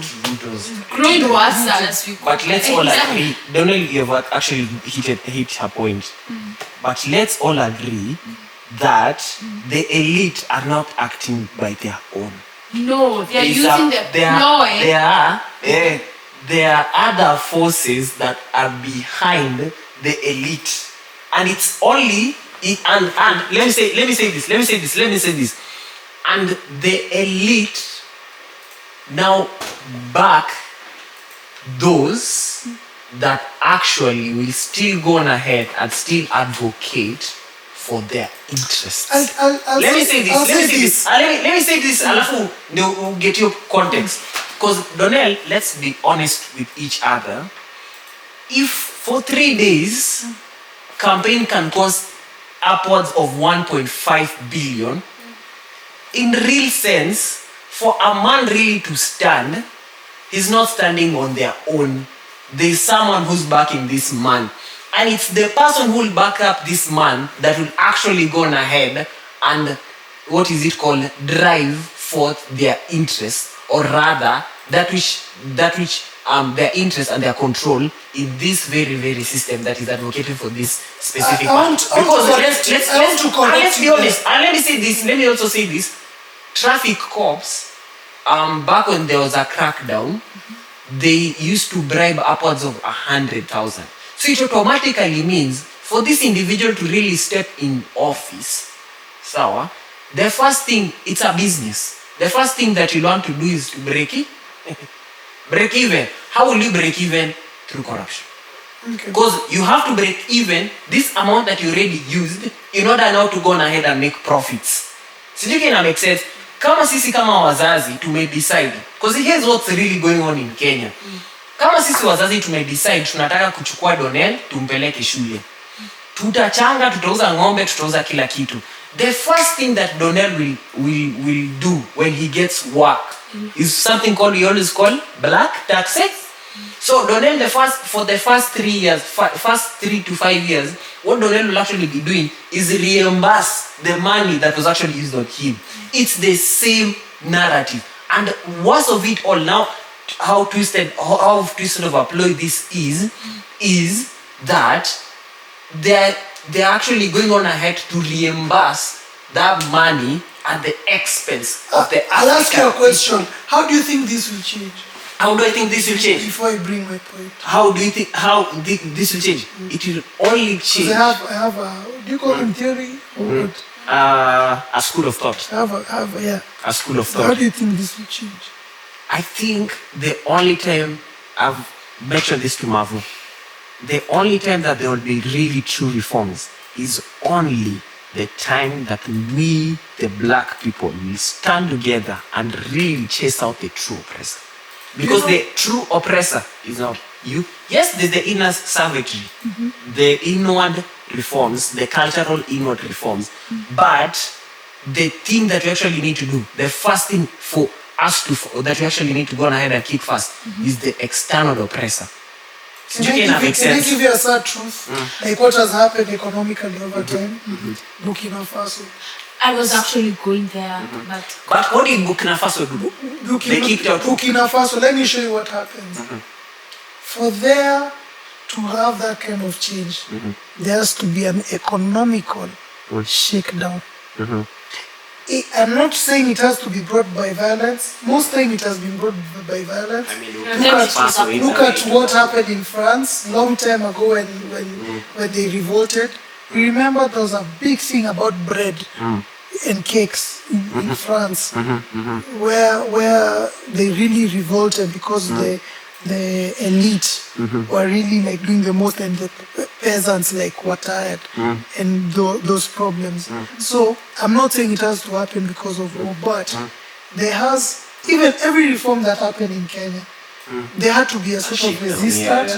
But then this, I call it like a parasite. This elite thing is like a parasite. It's like that thing that inakunyanga damu. What do you call it? Leech. You know, Tick. the one tick. Tick doesn't die easily, by the way. It's like a tick. Hata ukifinya aje, haikufangi. In Kenya, it's like a tick. We can't. I got it wrong. We can't just blame the West. Of course, they are benefiting. We can blame them in terms of causing the fire, but retaining the fire, especially in Kenya. Of course, maybe in other countries it's debatable, which we can start talking about because we don't have our facts right. But in Kenya, it's you can definitely say they started the fire, but this thing has been continued with the people, the elites, the people who've entered the elites. But can I So, get, okay, let me ask you economic before shake-up. you shake up, nataka tu kuuliza swali moja. It has only been maintained by our people, but how has it still been maintained by our people? That's what I'm telling you. Let me say this. Let me bring a very interesting thing. Through something that I'm gonna bring that is called blackmail. Here's how it works. Please think about it. Just take your time and think about it. It's like I'm gonna tolerate your guilty pleasures. I'm gonna tolerate your greed. But there's a time that's gonna reach that I'm going to ensure that I use it to my advantage. Please take your time and think about it. Here's the thing. It's like, for example, I have something. It's like I allow you. You do it. I'm gathering evidence about your thing, your activities, your guilty pleasures. So, because nataka tuanze tu kujiuliza swali, ni nini uchange that every single individual that always sits on that seat? So I tolerate it, but the time, up until the time it's gonna really suit me best. Donald nakumbuka first podcast tulikuwa tunauliza, nilikuwa tusemanga hii statement, God really loves Ruto, but he rejected that which he chose to stand with. What did he really stand with? Something changed somewhere. And how was that flared up? It automatically means there's someone who flared up something to ensure that this man comes into my pocket. There's a thing you sent me on TikTok. Yeah, this individual saying there was a bill that was passed on cement, on taxation against cement products and all that, only for him to go on ahead and say that this bill was really passed by the manufacturers who went on ahead and bribed the lawmakers. Sijui kama make sense. Went on ahead and bribed the lawmakers in terms of pushing forth for this and this particular agenda. Sijui kina make sense. So all I'm trying to really say, Donnell, here is someone is still operating behind the scenes. And I really want you to think about it. Let's use Uhuru Muigai Kenyatta's time. There was a CIA that was spotted. What was he doing, bro? Wait. And you and I both know. Let me say, I'm not going even to go to, I'm saying, umaliza say used to ringine. But let me ask you, for the country that we always interact with, US we always know for what it stands with. It never interacts with you because we are just for the sake of hanging around. It always has its interest. Of course, all I'm really there's no trying to nation say, that has but all I'm really trying to say, their interests are causing the black people. No, this is not controversy. Listen, bro.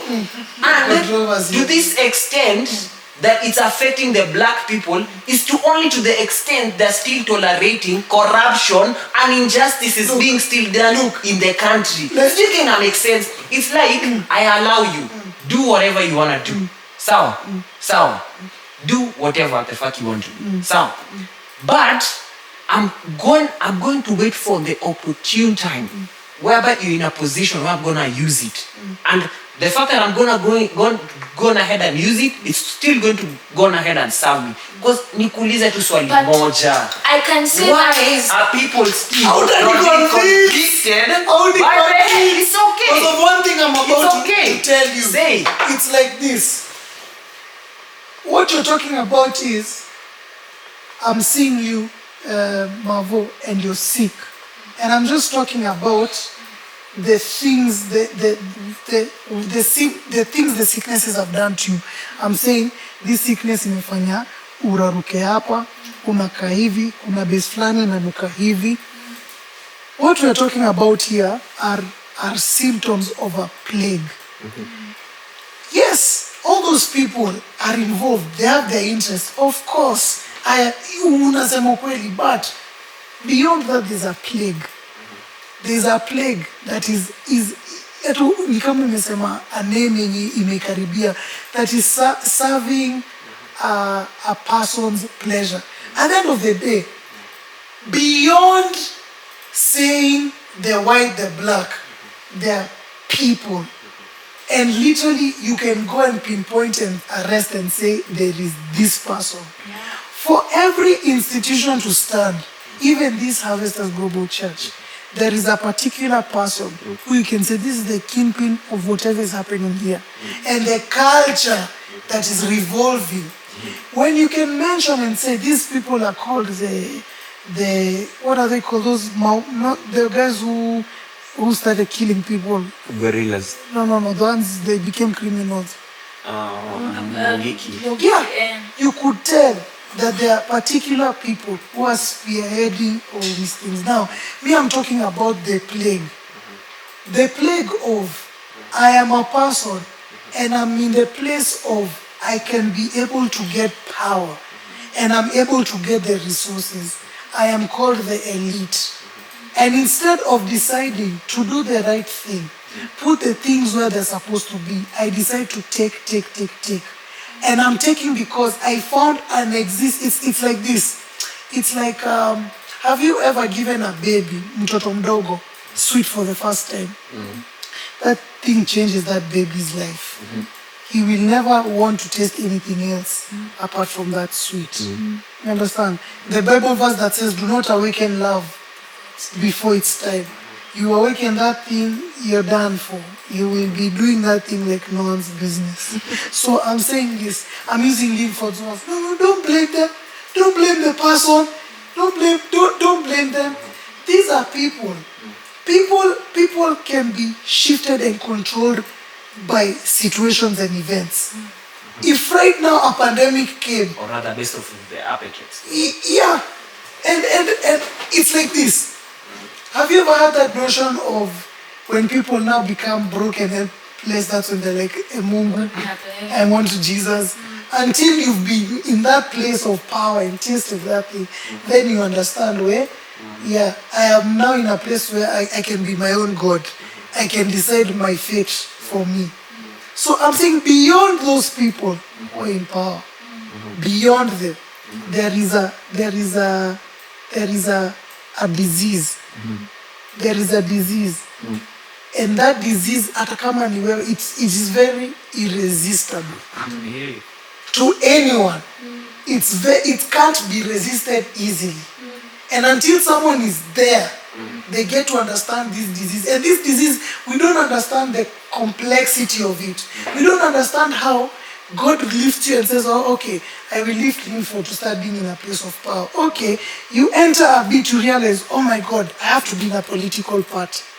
I need to be in a political party. Okay, if I make my own part, how will it stand? I need to be in an existing political party and I want to bring change. Only to enter there and realize that there are people who are like, okay, you are becoming a very influential man and you want to bring change, no problem.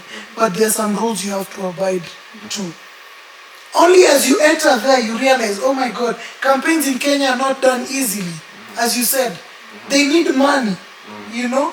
You see, Maraga is trying to beat this system by saying he's going to raise funds from the people. Okay, let's see how your initiative is. We are all hopeful.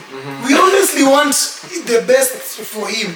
But understand the psychology of Kenyans who have been in this man-eat society. Yeah. They've been in this thing for a long time. Yeah. What has happened to them? Conditioning. I want just to bring the understanding that, dude, this thing is it's a plague. It's a plague. It is a plague. It's a but for plague. some random And this reason, plague- the person managed to overcome and it, this plague, but you're listen, still fighting it. after- What's really the common play? What's really common after play? it crashed, bro. Eh? Burkina Faso system crashed. This thing But someone, okay, it but crashed, this individual, and these Ah, yeah. individuals were Eh. rebels, brother. Aye, They were sawa. rebels. Sawa. But this is what was the first thing that this individual did? Mavo, scare story. What was the first individual that this individual It did? chased away the flies that are on the He disease. chased away on the whites, the Yeah. foreign countries, and it was only after then that change But started happening. you can definitely tell and that there were actually still you can- assassination attempts on this same man for donating for good governance. You can definitely tell that those companies that were in there, Burkina Faso and Kenya, in two different spectrums in some degree. You can definitely tell the companies had a footprint. Ile tuko hapa hata inaitwa hiyo jina whatever LTD. And that company is not from Burkina Faso. You can tell for sure. By the time he's saying there's no way you guys are going to continue mining gold from our place, you can tell it was a well-established company from abroad, not from Burkina Faso. You understand? It's very different. I want you to pinpoint those particular companies. Of course, to be honest, Linford, there's no way where there is going to be trade, I won't have interest in it. There is no way America and China and all those countries are not having interest in Kenya because of particular things. Yeah. You understand? That's why the president will be called to the White House. The president is going to meet this president, is going to meet this president. Even in African states, you remember the South African president met with the Kenyan president. Why? Because we want to foster a deal that is going to put our country ahead. But I'm talking about the plague. What did the plague do? The plague put the West ahead. It put them at an advantage point. The plague kept it's a cycle. It kept a cycle, a loop. A loop that is very hard to put your finger in there and stop it. I want you to imagine a wheel that is going very fast. And it's not just going very fast, it has very strong fans. The fans are very strong, concrete. Over the years they've become harder. You can't go there and put a finger to stop it. You have to put a very concrete thing to be able to stop that cycle, that thing from spinning. Now that's the angle I'm coming from. Yeah. I'm coming, yes, you're going to pinpoint and say, oh yeah, it's a wine. You're not danganyai. But what you're saying is like what the disease has done. You're saying, yes, the disease inanuka vibaya, iko na hii. It's like how can I explain this? It's like the moment you have a gun, but I hit your hand and I have a panga, I've disarmed you. The only thing you can do is lift up your hand and surrender. I have, through a particular reaction, I've caused you to react. I know these are principles in economics, but if we go and chambua, we will learn and see, kuna principle inaitwa hivi na hivi. There's something I can do that can cause you to react a certain way. Yeah, for sure. You understand? Sure. There's something you can do that can cause me to react a certain way. That can cause me to react in anger. That can cause me to react. Now, let me explain it with psychology. My parents might have gone through particular trauma. And that makes my mom just get angry at any time. Her anger at any time, when she gets angry at little things, causes me to get angry also. Because she gets angry, I get angry. Then because her coping mechanism is someone at work caused her to get angry, she beats me. I get angry, I can't beat, I beat my little brother. And my little brother is going to beat another little guy in school. And as they grow up, they're going to beat on the little one. And it's going to be a cycle, and it becomes concrete. Anytime I get beaten by a bigger person, I beat the lesser person. You realize it's a plague. It's a plague, yeah.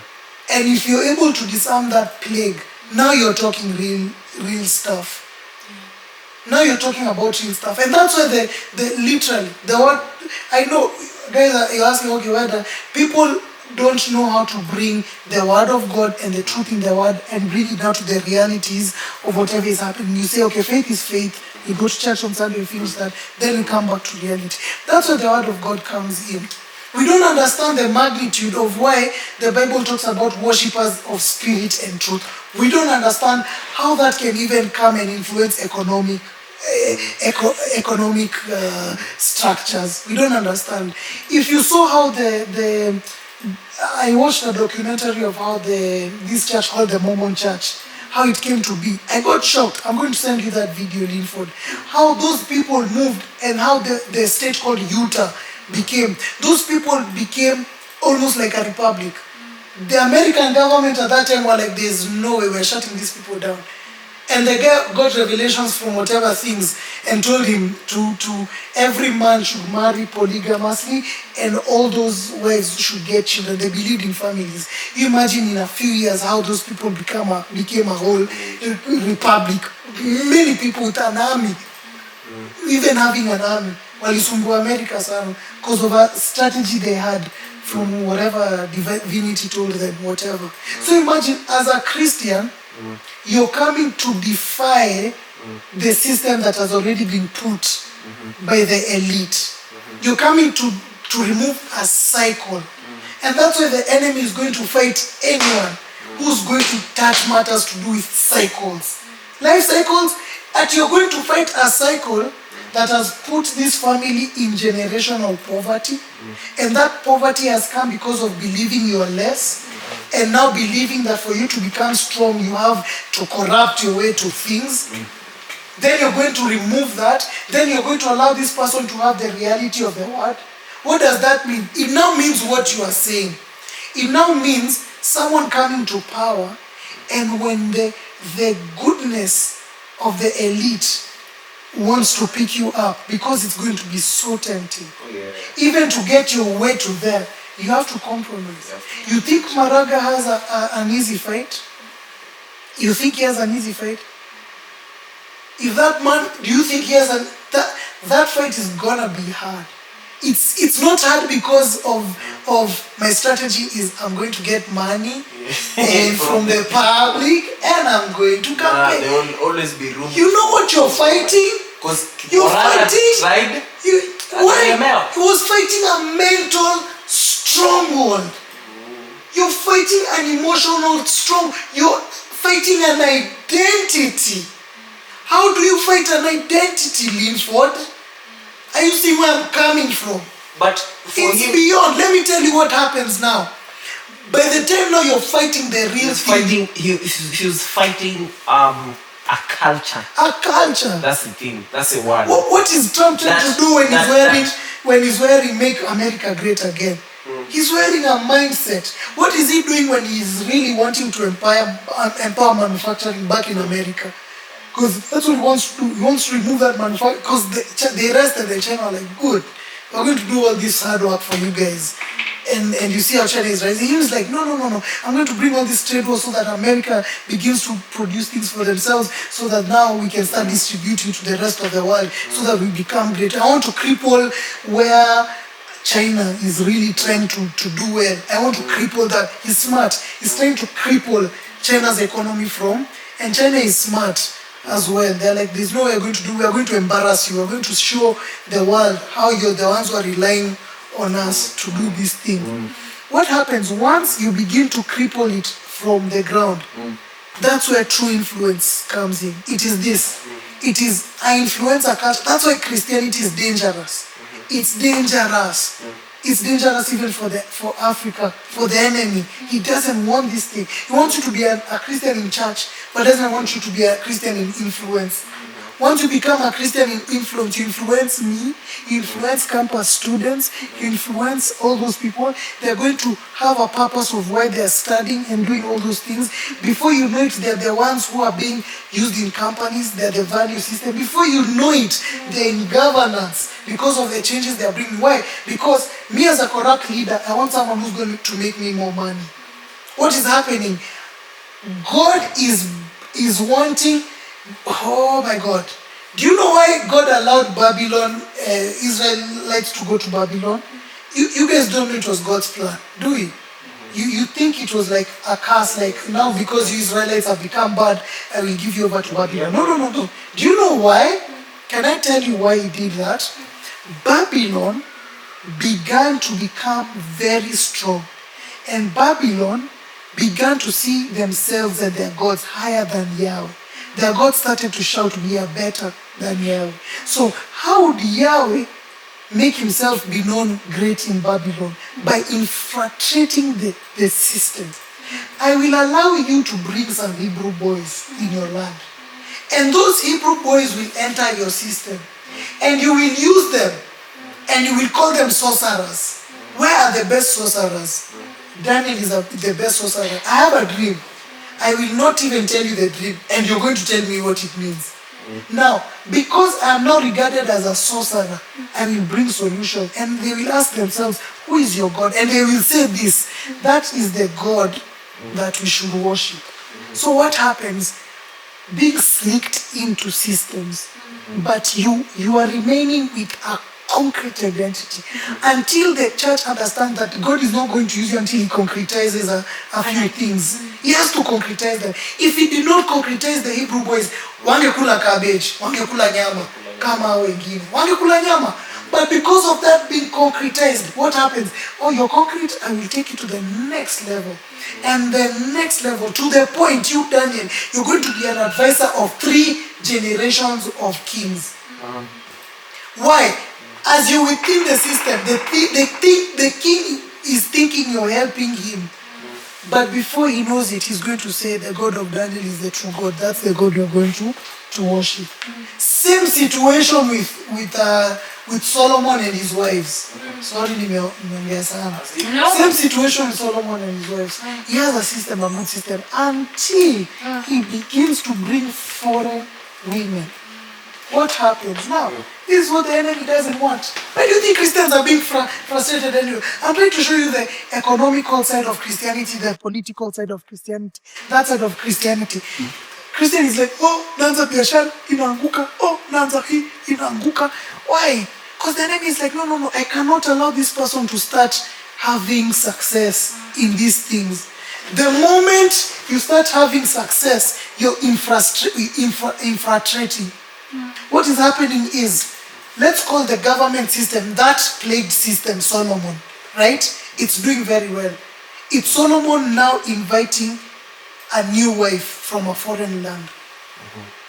Immediately that system embraces you as a foreign wife.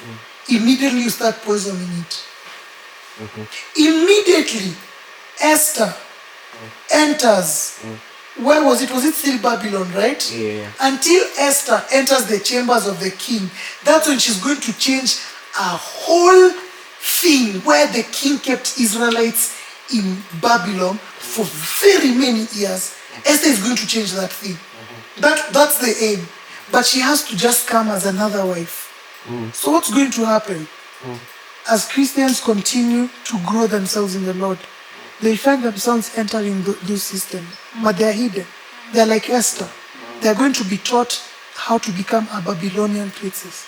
They're going to be taught the language and how Daniel and his 4 friends are going to be taught the language of Babylon. They're going to be skilled in knowledges of different kinds of in Babylon. And through that, they're going to scale up. As they scale up, they're going to now cripple the system from up there because they're going to do things that have not been seen before. So why am I bringing this angle? You're bringing a very good angle. It's a physical side and you're bringing truths, realities, what is happening on ground. But beyond that, this thing is very spiritual. And I think maybe, I don't know, maybe the reason why God wanted us to really talk about this thing is for us, I don't know. Very debatable. Maybe it's for us to reach a place as believers to understand the reality of how spiritual this thing is so that we start taking spiritual dominion. Spiritual are not meaning I only spoke in tongues. Spiritual means I understand how life is spiritual to start taking charge of the knowledge I'm even consuming. So, Donald, it's quite interesting you now playing the spiritual aspect, and in the spiritual aspect of it, here's the reality, bro. The only time we're really we're talking now Christians. The only time that really we are going to step at the place of influence is only if we step into our places of assignment in this sort of way. I had a conversation with a friend of mine, and she's an intercessor, and she was telling me God rebuked her. And I was like, how is that rebuke? Like, what was really going on? What did actually God tell you? And God was actually telling her that most intercessors box the air. And she was like, how? They often pray for things that they don't understand. It's like in this sort of way, you'll be given an assignment to pray for a nation. But in real sense, you don't even understand the economies of scale. You're lazing around on the tongues. Is it making sense? So you're just gonna be praying, but in actuality, you're praying amiss. Yeah. Because from the get-go, you don't know how the economy works. You don't know in reality on the ground what's really going on. You don't know how policies are actually being actualized. So when you're going to pray for the nation, what are you really praying for? It not make sense. So Free the only audio time post-production that Christians, are going by to alphonic.com. get to the places of influence is only gonna be the time that they actually step in the places of assignment. And here's how it's gonna work in this sort of way. You have been called to be. Because where we're about to enter, we will go there. Let me say this it's not statement long. then done. It's not done. It won't be done. Whatever you're about to say, it's not done. Trust me. It's like here's what I'm saying. There's a place we're going to. You're taking us to a whole place. Yes, that's what I'm saying. I'm not saying a big of influence. Wait a bit, please, brother. Please, brother. Bro. Just wait. It's not a big deal. It's not. It's whatever you're about to say will be very long. Allow me to say this. It's in agreement with what you're saying. Can we agree historically? If we dig deep historically, there's an era the Israelites were taken as slaves to Babylon. Yeah. Historically. Yeah. It's not spiritual. It's history. Israelites were taken to Babylon at a certain point of history. And Babylon was a civilization. It's not spiritual. It was history. And it's a civilization that had its own governing system. In fact, they took over Israelites. They had their own thing going on, right? They were a superpower, right? It's history, right? But for this girl called Esther to be able to reach a place where the king decides Israelites are going to have a war, and from that war they are going to be free. Spirituality took place. Okay. You're about to take over because we're agreeing. Spirituality took place. Where there was a man, what was the uncle's name? Uncle's name, you know her. Esther's uncle. Mordecai. Spiritual man, right? The king wanted wives. This lady, blood, Israelite blood. Israelites are one of those few people. This one, you might miss it right now, we might all miss it, but whoever catches this, I may catch Kitu. Israelites were one of the few nations at their time. In fact, nations at that time did not proud themselves as just a people with an economic system and a culture. They proud themselves, even that's how African was like. They proud themselves as a nation because of their spirituality. Even the Africans, the Kikuyu, spirituality was a big part of themselves, culture. Big part of culture. Big, huge part of culture. I'm not just an Israelite. I'm an Israelite worshipper of Yahweh. I'm not just an Egyptian. I'm an Egyptian worshipper of this. I'm not just a Babylonian. I'm a Babylonian worshipper of this. Prouding myself with my God.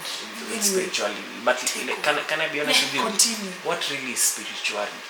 spirituality is actually embracing God's plan for you.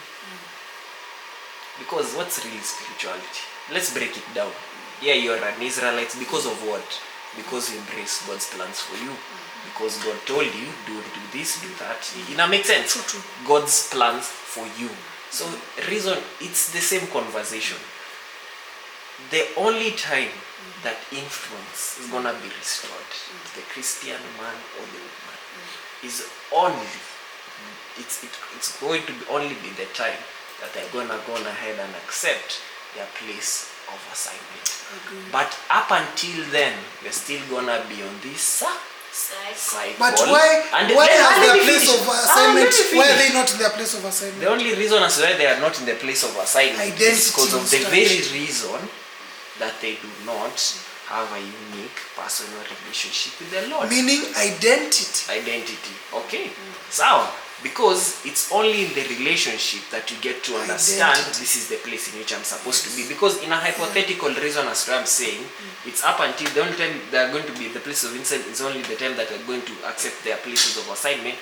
In hindsight, here's how it's gonna work. You understand your place of assignment. This is where God is calling you to go ahead and do. You understand your place of assignment. This is where I understand my place of assignment. When it comes to specificity, we have done that with churches. Hypothetically, our pastor is actually called to his place of assignment. You have been called to your place of assignment in doing what? In actually being in the marketplace. Yeah. You actually understand your Governance. place of understanding. Yeah. You have a place of understanding that at the end of the month, this specific amount I need to send to this particular amount of company. That makes sense. Yes. So the only time that really influence is gonna be given back, and I feel part of largely the conversation we're actually having here, it's more or less of bringing enlightenment. That's it. That's it. Because That's for it. every revolution,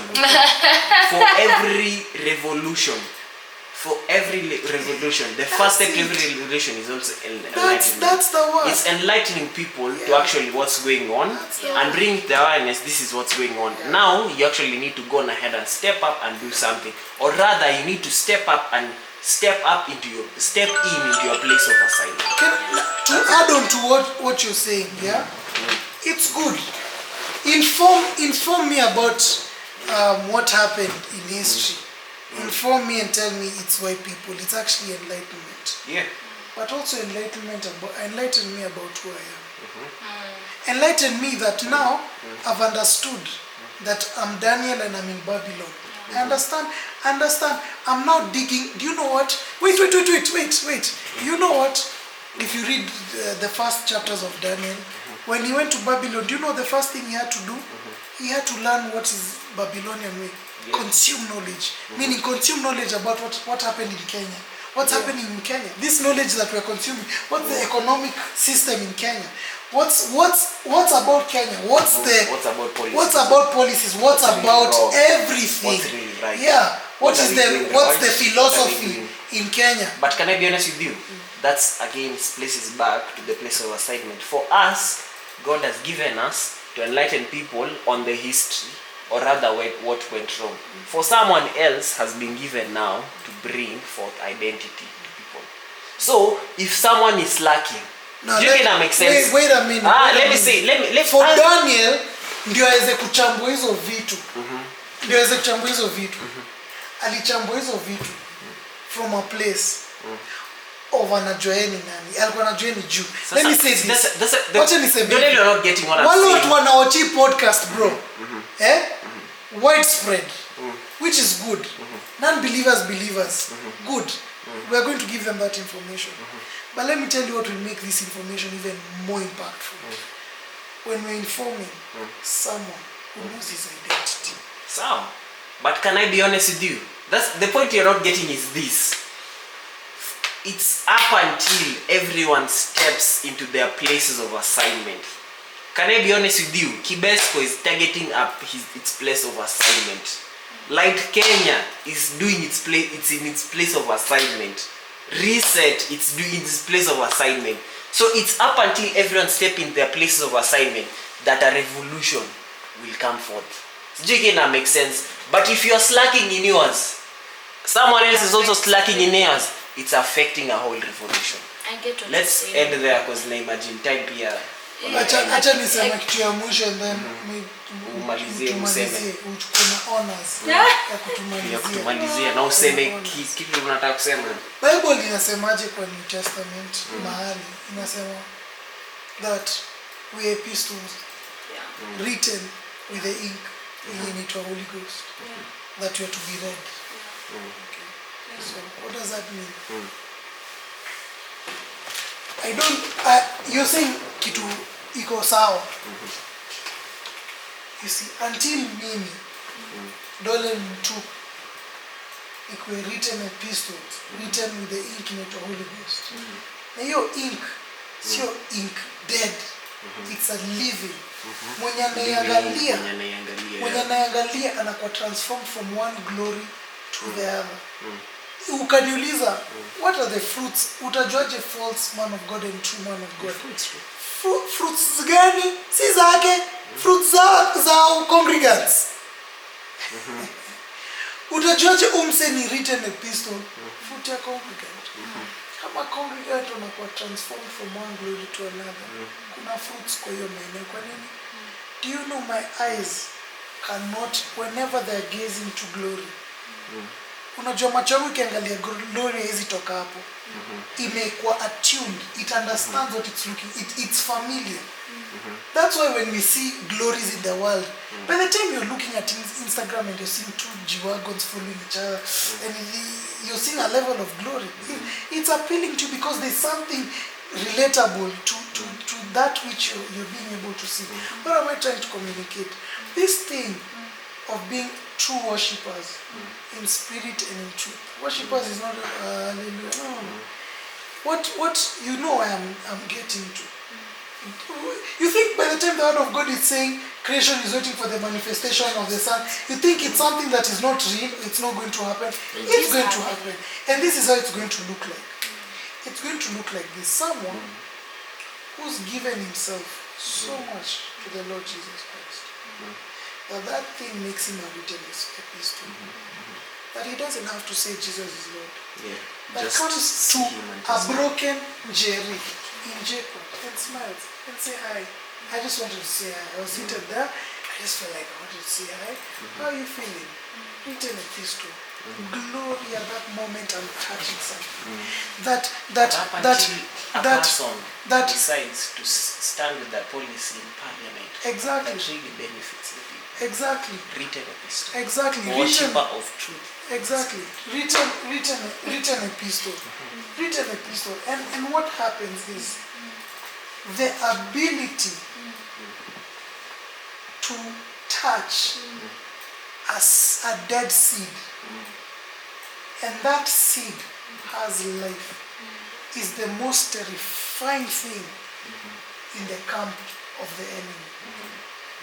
That I have life, and I didn't touch you by saying probably like praise God or whatever, and by truth and spirit I said hi Nje, I just wanted to say hi to you, and from that you see glory, or from me, as you said, different places, deciding to show my fancy lifestyle, but it's in truth and in spirit and shows glory, sparks that once now you start looking at my page to listen to what I'm saying, and then it leads. I don't know how to explain this. I don't know how to explain this. I don't know how to explain this. Because my words sound so simple that there's a context we are missing because of how we've been cultured in this church thing. It looks like this. It looks like this. Christ first came and he appeared before men, and they said, this is the man that we heard he's been healing people in Jerusalem. And from that hearsay, I related to particular glory. But the modern church, imekwama hapo. But until I said, Son of Man, heal me, he touched me. And I felt like I want to go around preaching his gospel. That was a seed that now received life, that can move. Church imekwamilia ile place ya I hear say of a man who did this. But why are institutions like ours and other few dangerous? Because I am now sparking life inside you that ushers now you into your destiny.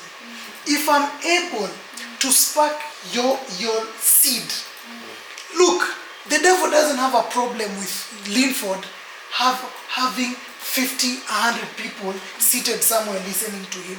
The devil has no problem. But until Linford starts sparking that, look at this process one more time. The reason they came to Linford is because they saw an initial glory. Look at that. Why? Because that glory came from him interacting with him, with God. So they come to him because of the bread, of the initial glory. Okay. Now that they've sat, there are people who you're just enjoying that initial glory, but that initial glory has not touched a particular seed inside you for it to spark and for it to bring change. The time you will be able to complete that process. And what am I saying? Seed having life. When a seed has life, what happens? Grow. It does what? It grows. It grows where? In the area of its calling. Yeah. The area that you're talking about. The area of its calling. Its place of its assignment. As long as, it's a dangerous statement, a seed is not growing to its place of assignment, you are wasting time. You are wasting people's time. And that's where the enemy now wants to attack. He's like, okay, I'll put you in that conundrum of the seed not growing to its place of assignment. But when the seed begins to grow in its place of assignment, that is where Marvelous does not waste 100 hours praying. She knows how to pray in the night and to war in the day. Linford knows how to spend time with God, but he knows how to put in the work. He knows how to go to God and pray, but come back to the king and tell him, King, before you kill me, I have the interpretation of your dream. We are forgetting the part of interpretation of the dream. We are forgetting the part of going to put the work, to do the work. We are forgetting that part. I told you about the restaurant I used to work for, the Indian guy. This Jama, we will laugh together. He has a family, he'll sleep in one bed, natalala vizuri, yet he's not a believer. What is going to change that man? It is my seed, it is me being in my place of assignment, in my place of glory, that's going to change him. It's where Vusi is going to enter a conference with spiritually, and that conference is full of Muslims, Hindus, and they're going to listen to him because of the success he's been able to command. So as you take over, I think I didn't have an understanding of this until we've had this conversation.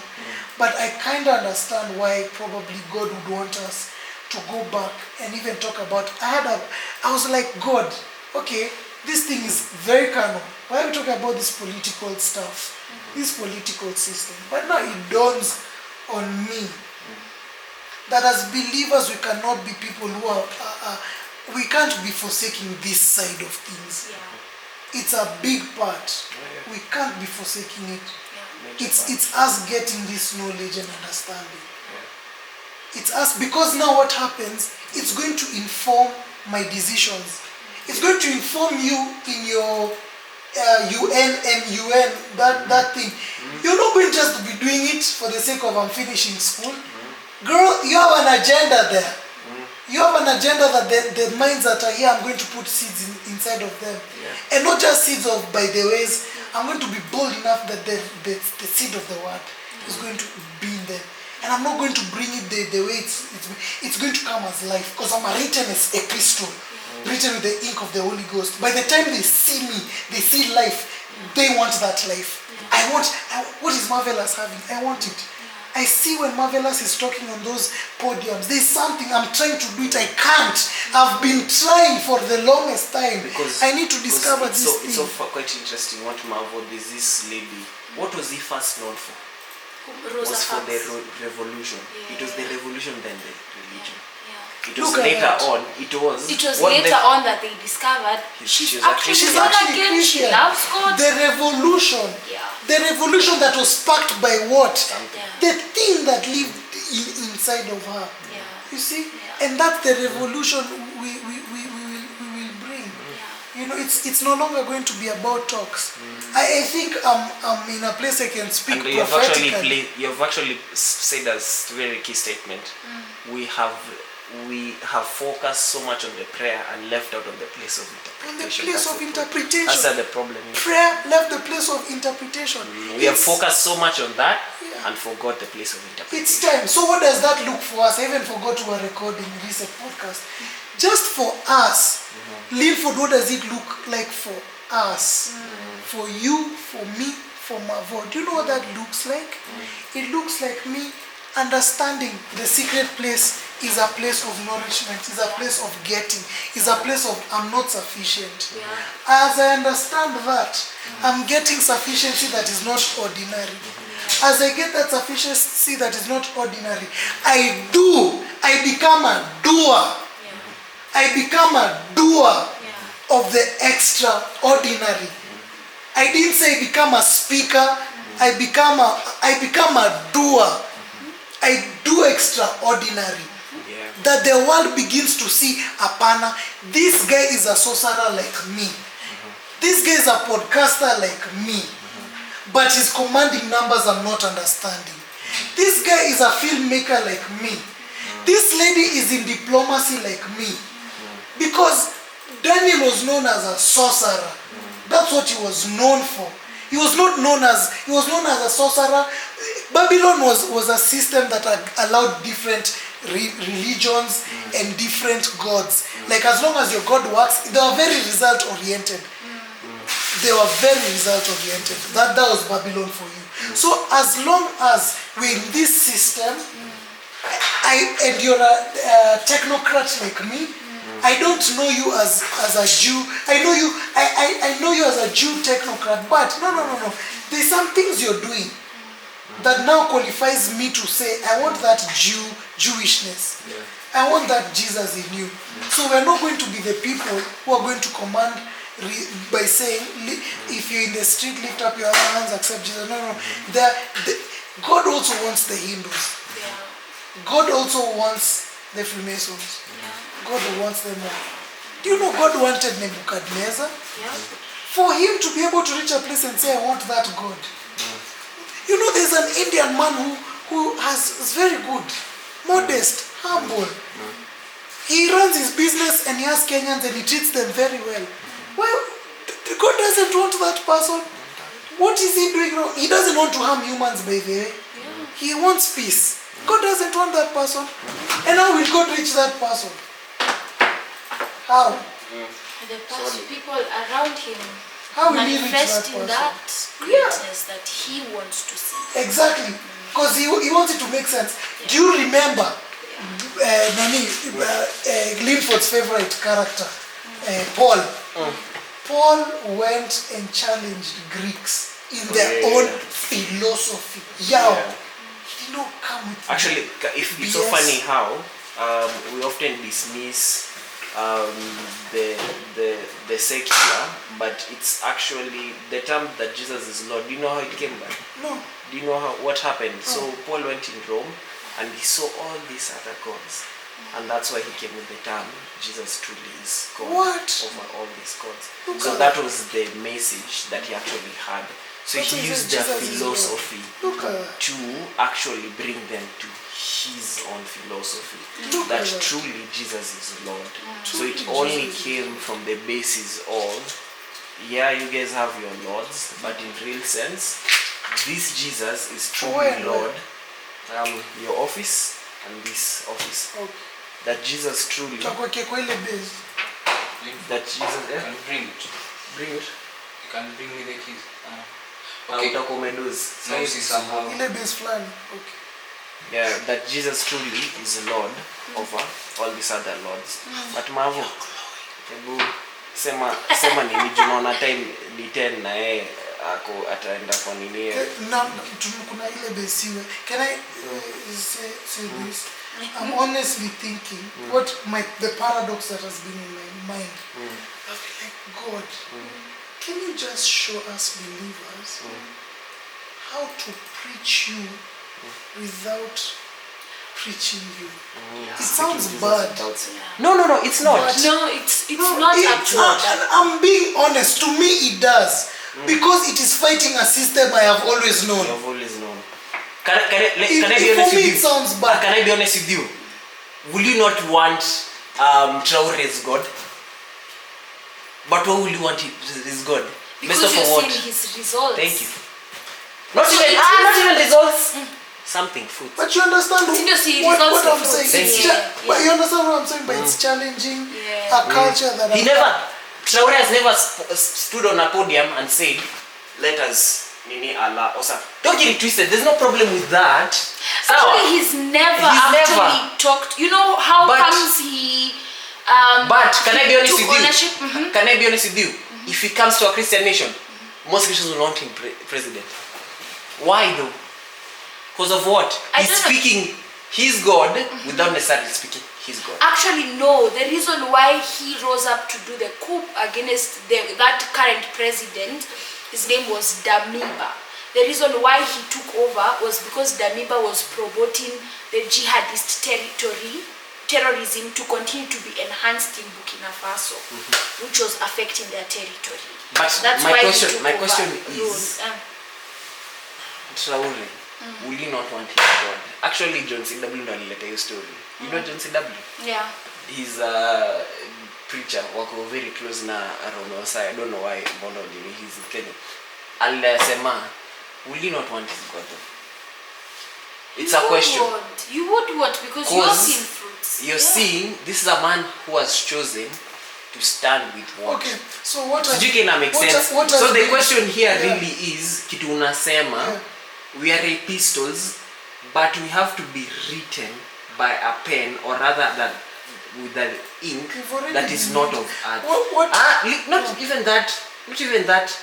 Like, it's like a marker that God imprints. Sijui makes sense. It's more or less like this. It happens over and over. My homies. So we go out. But for some random reason, they'll sit down and they'll be like, there's something you have that I'll actually have, but I can't tell it. I don't do it. Sijui makes sense. Yeah. It's like an aura you give. To me, for example, unachiki Pastor Charles. To me, for example, atoke tu. Wacha tu nitume tu ni bring it home to reality. Atoke tu, aende place. Alafu akae tu chini. Ni kitu ashaiongelelea hata kwa services and all that. Atoke aende place. Anasemanga sometimes anaendanga place na hata hajasema jina pastor. But someone will just be like, are you a pastor? Nini hiyo? See, ameongea. Speak Jesus. Haja speak anything. Ni kitu amekuwa akisema most of a period of time. It's like an aura thing that you just don't get by the activities. It's something that you get by